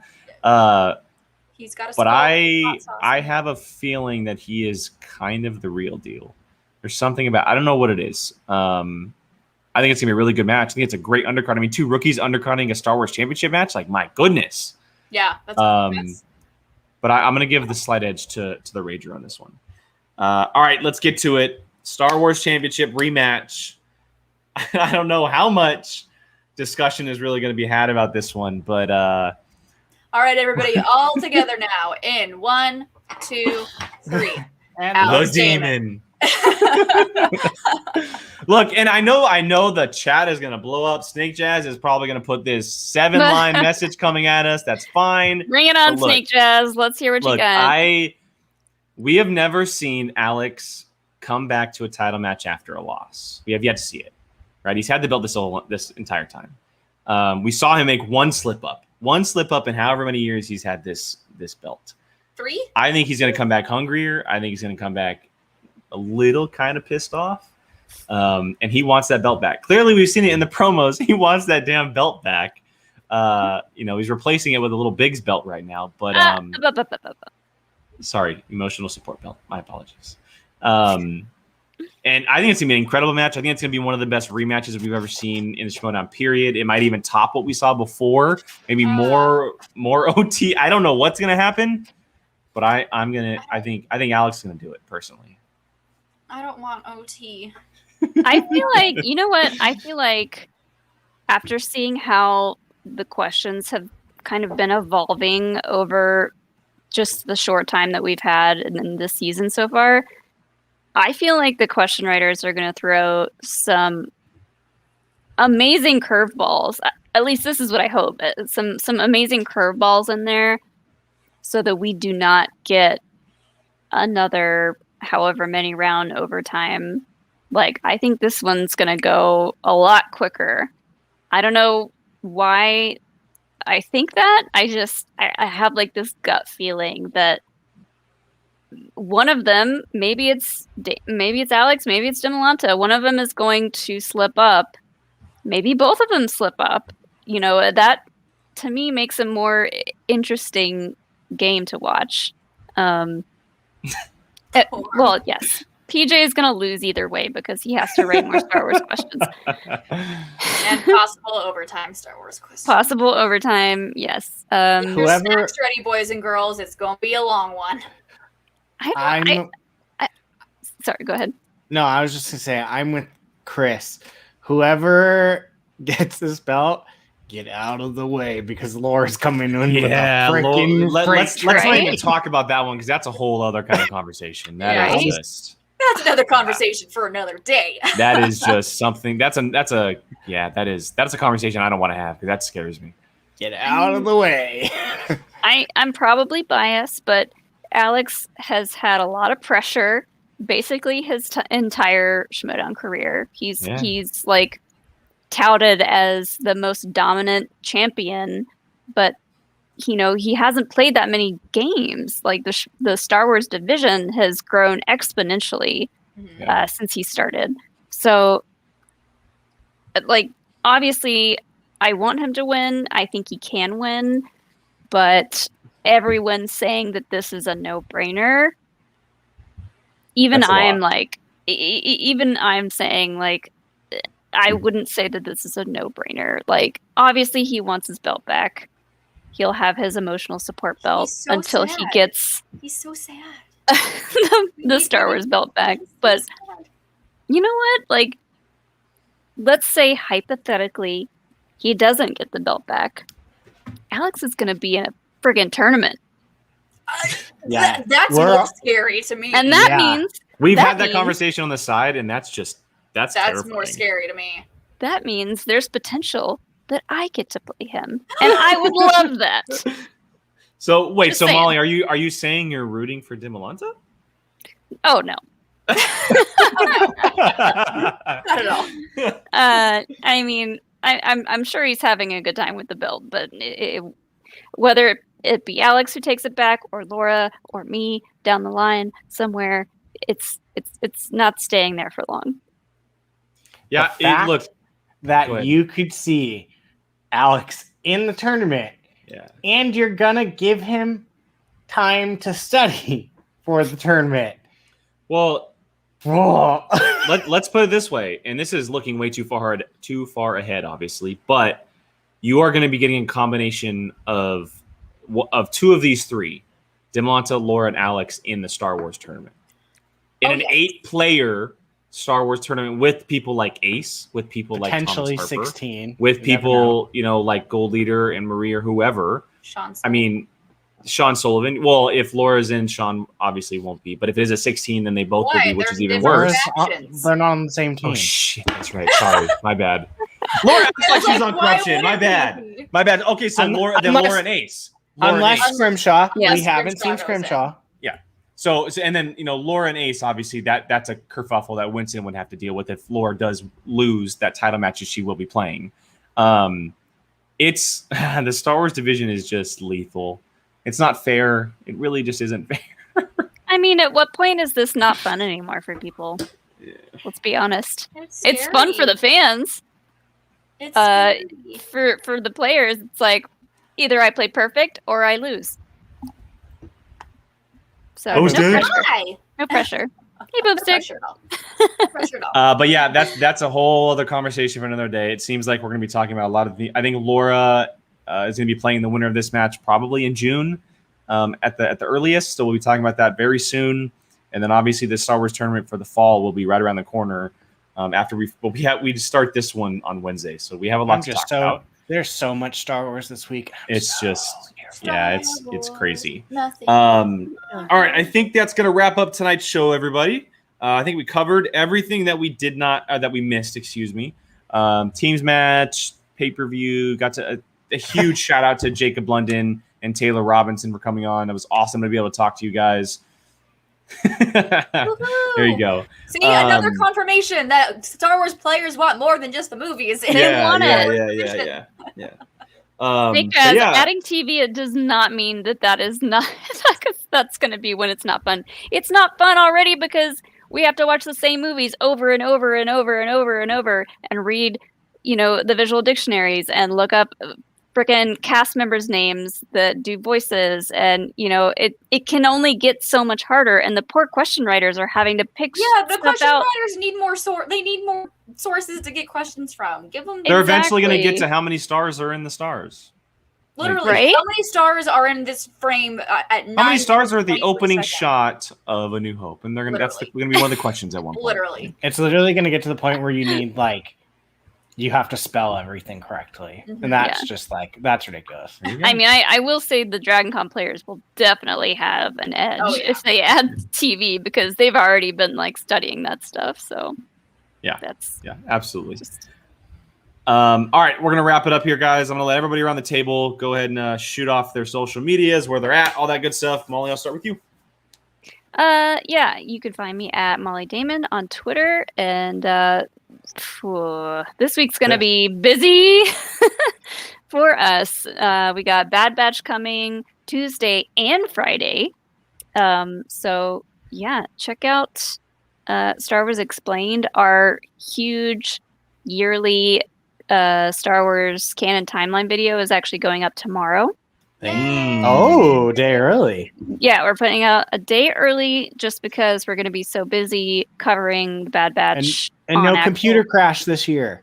No, no computer crash. Everything went fairly smoothly. Shout out to Boomstick in the chat because he helped us with getting some new graphics. So he's the man. This is a very exciting week for me and Alex. And you're finishing the Falcon on Wednesday. And we're finishing the UCS Lego Falcon. Just so many fun things happening over on Star Wars Explained. So what a week. Check it out. Goodness. We're going to be live streaming on Tuesday and Friday talking all about Bad Batch. So nice.